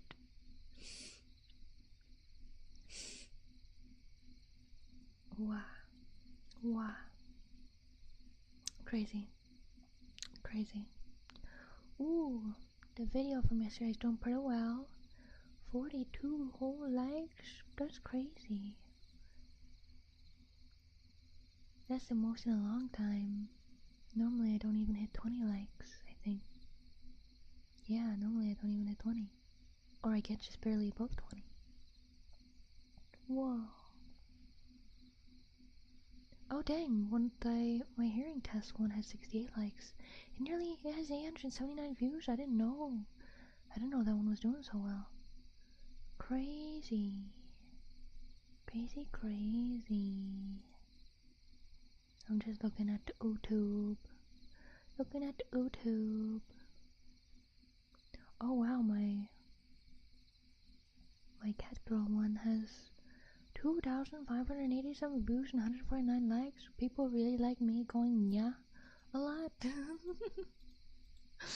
Crazy, crazy, crazy. YouTube. Yes, YouTube. I say YouTube instead of YouTube because I like saying things wrong for fun.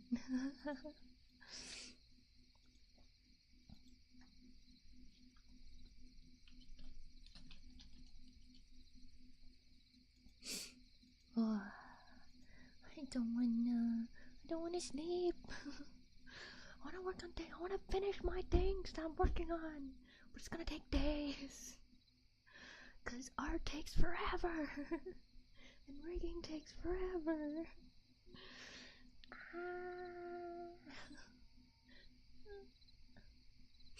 I just wanna do things. So I can do more things. Cause I wanna make another special ASMR model. And I wanna make a new starting soon screen. And we still have more emote slots to fill. And I wanna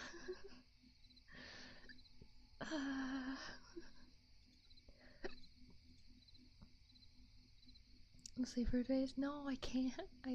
It's literally impossible for me. I've never stayed up 24 hours in my life.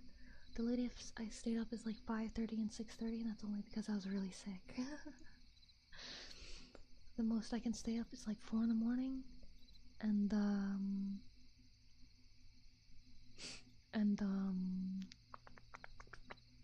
very, very tired by then, and then I just kind of pass out.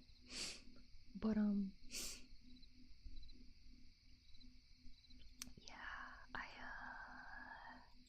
I can't stay up. It's sad, and working while I'm super, super tired usually isn't the best, because then things slip to mind, and I'm like, yeah, this is done. It's not done. Remember like 40 hours before? I would never remember. Oh jeez, I almost died. Crazy. Yeah, someone in the community, Gabriel, he had to stay up for like, I think 36 hours? I think it was Gabriel, or was it Emin? No, it was Emin. Who had to stay up for 36 hours for some reason. Crazy. I would die. I would definitely die. That's why my end game crazy, crazy, crazy goal for any donathon is staying up for 24 hours for the first time. Like, I will literally wake up, drag myself to the computer, be like, hi guys, hold on. Like, get breakfast and things. Thank you for the follow. Turn up Yeti, welcome and hope you're all today. But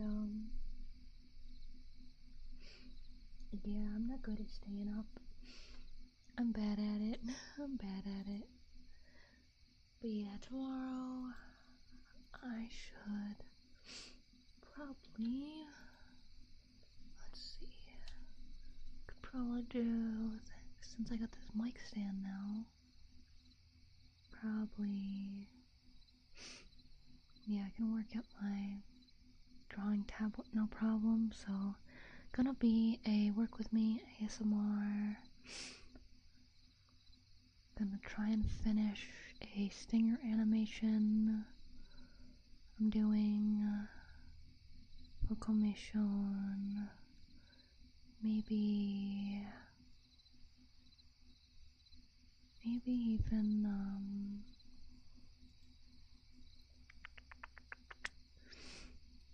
maybe I can finish the rake tomorrow, maybe, please. Won't be able to test it till after stream though. Pretty sure my website's finally done. I think. I feel like it could still be more pretty. Hello from Denmark, hello. For hours during the Sleep With Me stream, it probably would.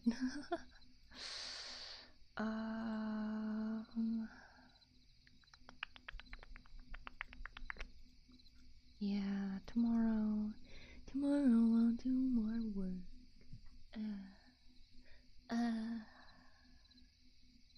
When? I'll play a game, but alas, I am a responsible person. Because I really don't want to cancel making a room together on Saturday. That's gonna be really fun, and I don't want to cancel the playlist either. Because that's gonna be really fun too. Game I can postpone, but the fun community things I want to do together. I should probably post on Twitter about the website link in case people want to try early. I should post in the Discord too. I forgot to announce on the Discord all the announcements I made on stream, on the birthday stream. Oh my god. There's too many things. Too many things. Crazy. Beatrice, thank you for the 2 months. Wow. We shall work together? Yeah. Thank you. Let me write it down. Where did I put it?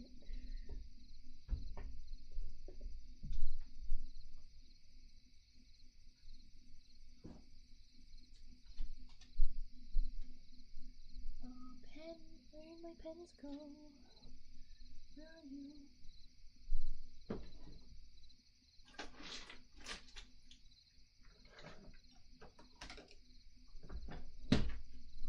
Found one. Do you work? Kind of.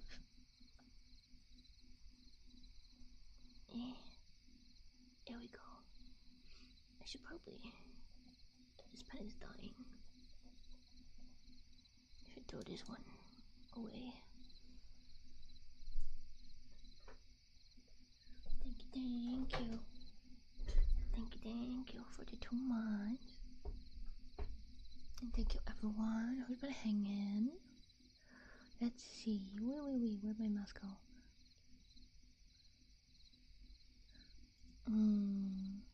Should probably do the announcement of everything I did. I totally forgot to do that after stream because I had work to do.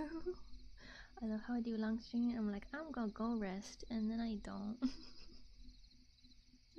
It's just what I do. Okay, so let's see all of the okay. All of the announcements were. Should get the link for this. So all the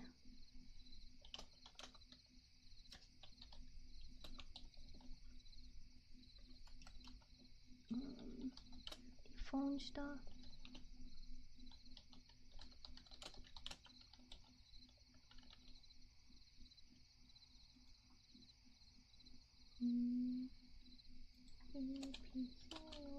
Paper and phone wallpapers and decorations.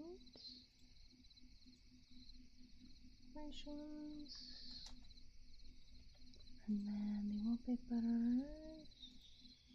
Link. We'll take that. Wait, didn't I announce it on YouTube? I can copy and paste from YouTube. smart. Work smarter, not harder. Trying to remember. Where is it?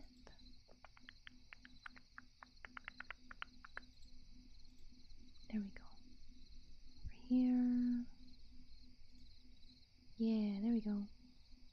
No, give me the links. Oh well. Oh well.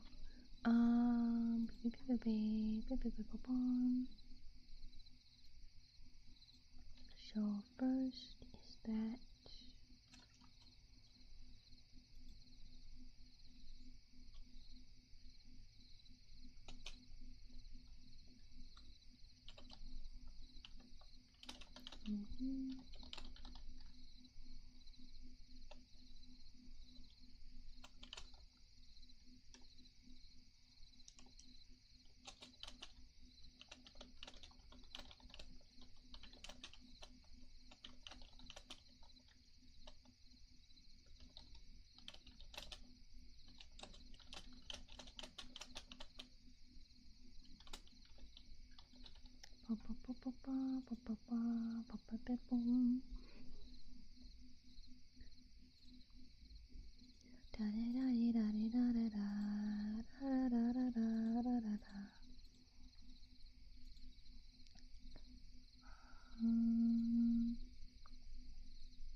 But that is the wrong one. Eto.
And then do you guys like my thinking song?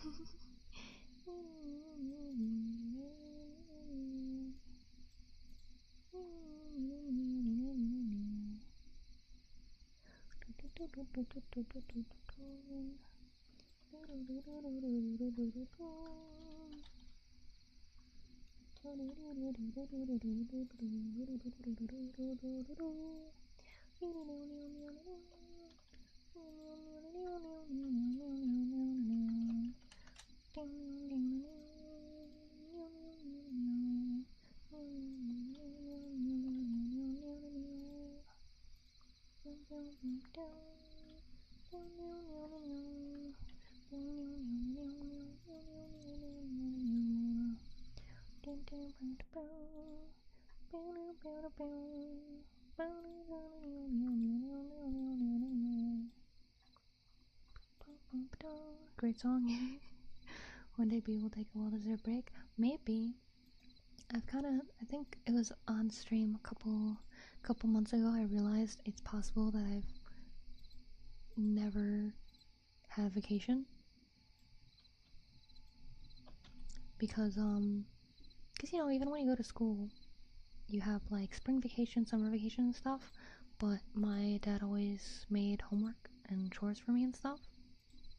I've never been to one of those extravagant vacations where you like go somewhere. Like I've never had like a family trip or whatever.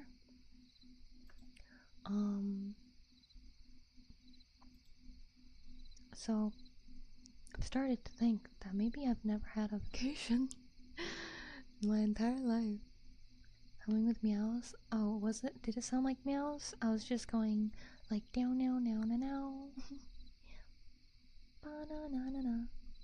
Just like guitar noises, you know, like meow Meow meow meow meow meow. Meow meow meow meow meow meow meow meow.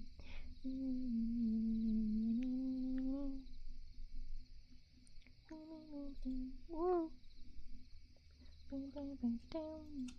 Bong bong bong bong bong bong bong bong bong bong bong. Bong bong bong. Bing.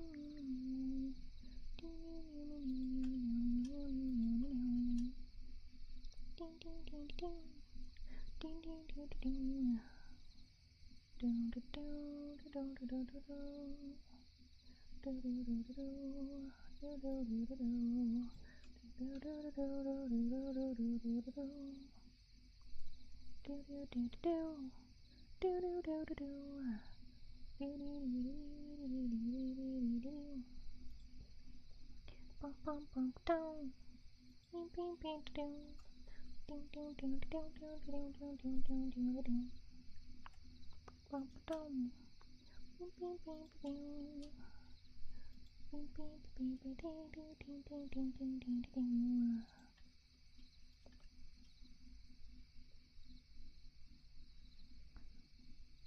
We think that's everything.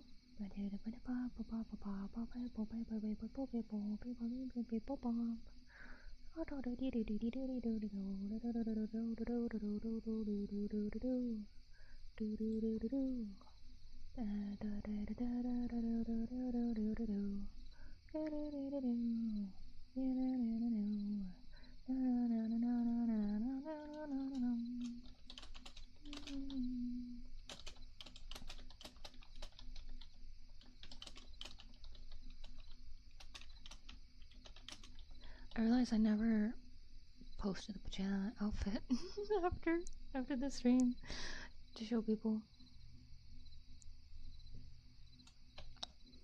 I should do that. I should make a post for that. Oopsie, I forgot.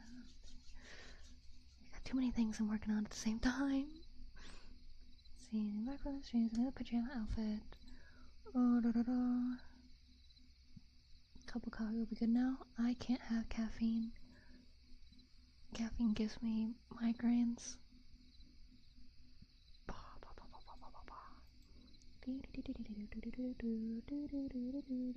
I think that's everything.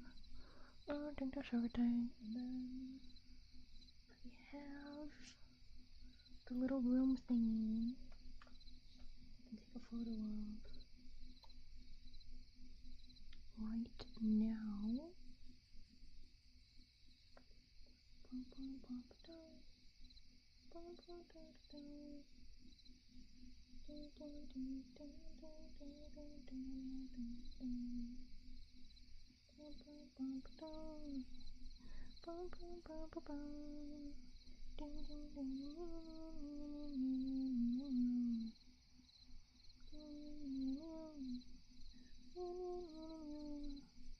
Just gonna post it in general.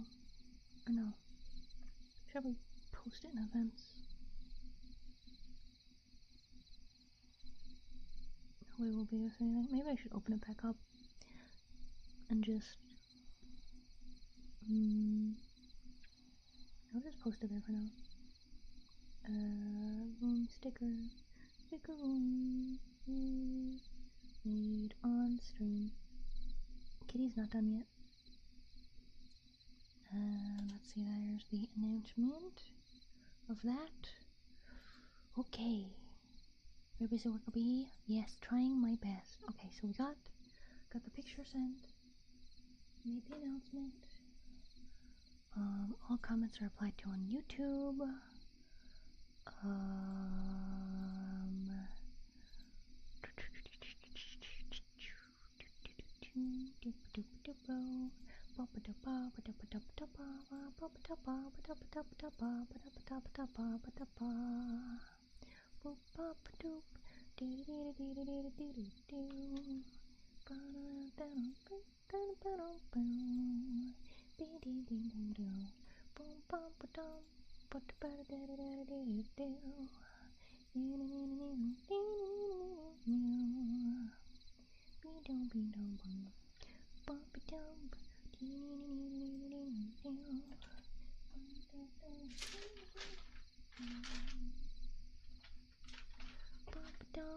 What is this one called?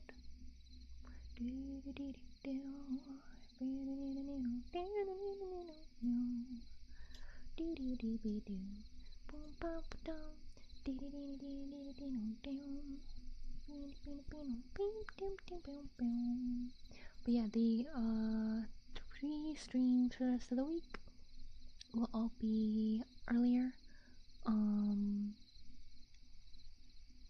So next 3 days will be 11 a.m. PST, 2 p.m. EST. So when this stream started, minus 6 hours.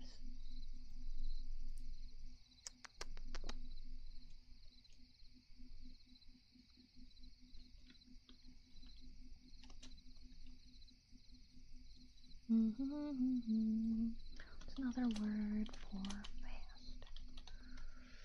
What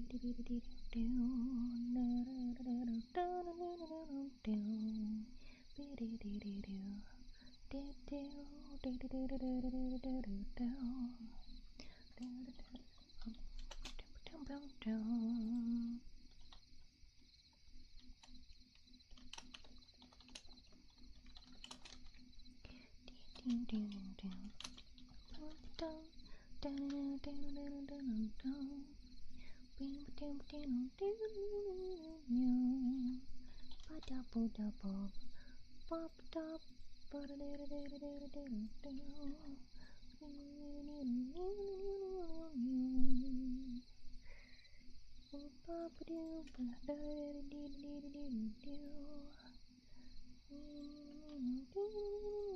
doing?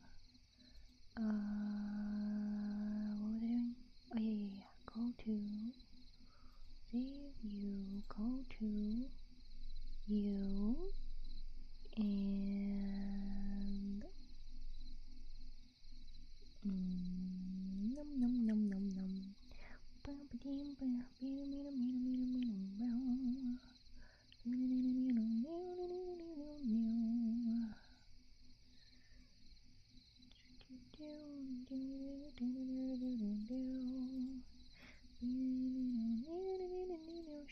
Shush me, shush.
Oh, raid?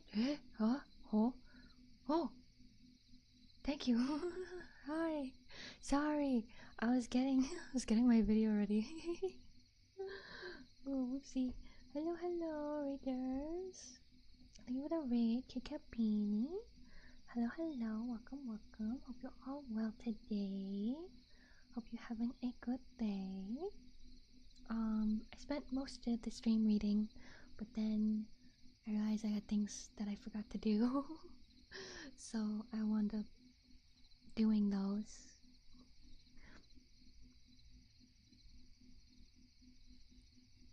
Oh yeah, you did forget. You forget this. It's okay, there we go. Yay! Also doing ASMR. I hope you had a lovely stream. I hope you had a good time. Hope everyone enjoyed it. If you need to go to eat, drink, sleep, whatever, feel free to. It's alright. It's alright. I'm trying to think Oh yeah, introduce myself. Hello. Sorry, I'm really tired. Hello, I am Beatrice Alfbern. I drew and rigged my model myself and my background and all my stuff. I am a mostly sleep aid ASMR VTuber, but I also do art streams and video games and community stuff, like we play games together and things. Yeah, I do all kinds of stuff. Definitely going to relax now. Have a good night. Nice meeting you. Yeah. I hope you have like sweet dreams and a nice, lovely rest. But I was also getting towards the end of mine, so I'll go a little longer. I was trying to remember to do everything while everybody's still here. Okay, so we got yeah, so that's good. And then you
should be just about all set for this part.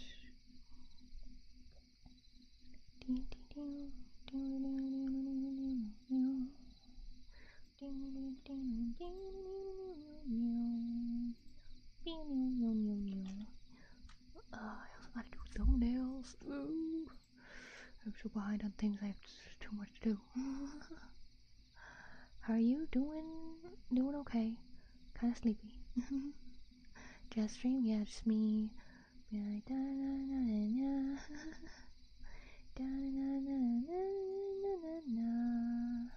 Okay, well, I should probably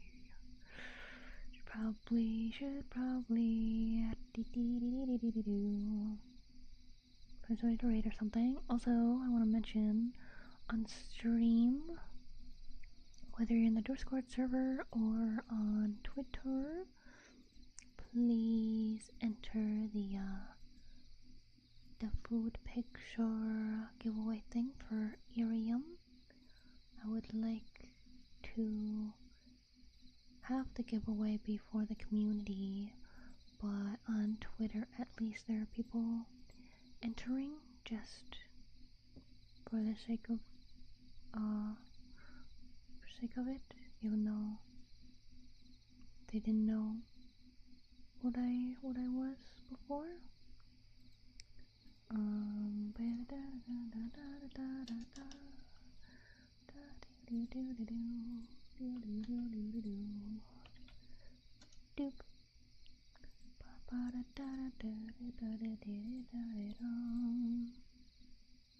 Do you play some instrument? I Know a little bit of piano, but I don't have one anymore. Well, I never had one. I learned a bit from my friend. But I do have a small electric guitar. Where's the link? You could enter. I don't remember if you're in the Discord or not. But you could enter on the food channel in the Discord if you're in there. Let me grab the link for the Twitter one.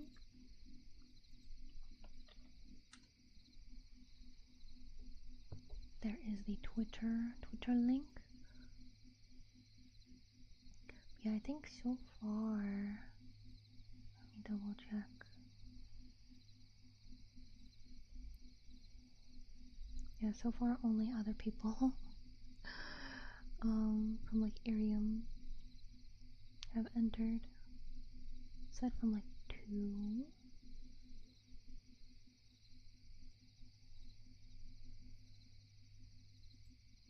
But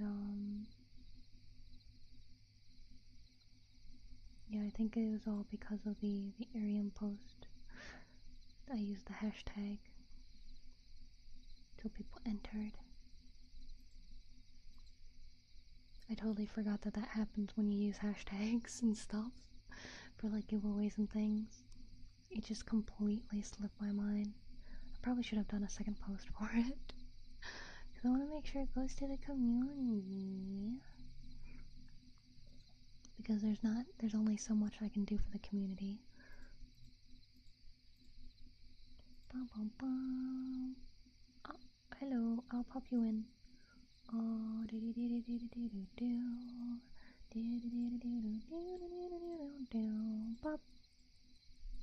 go.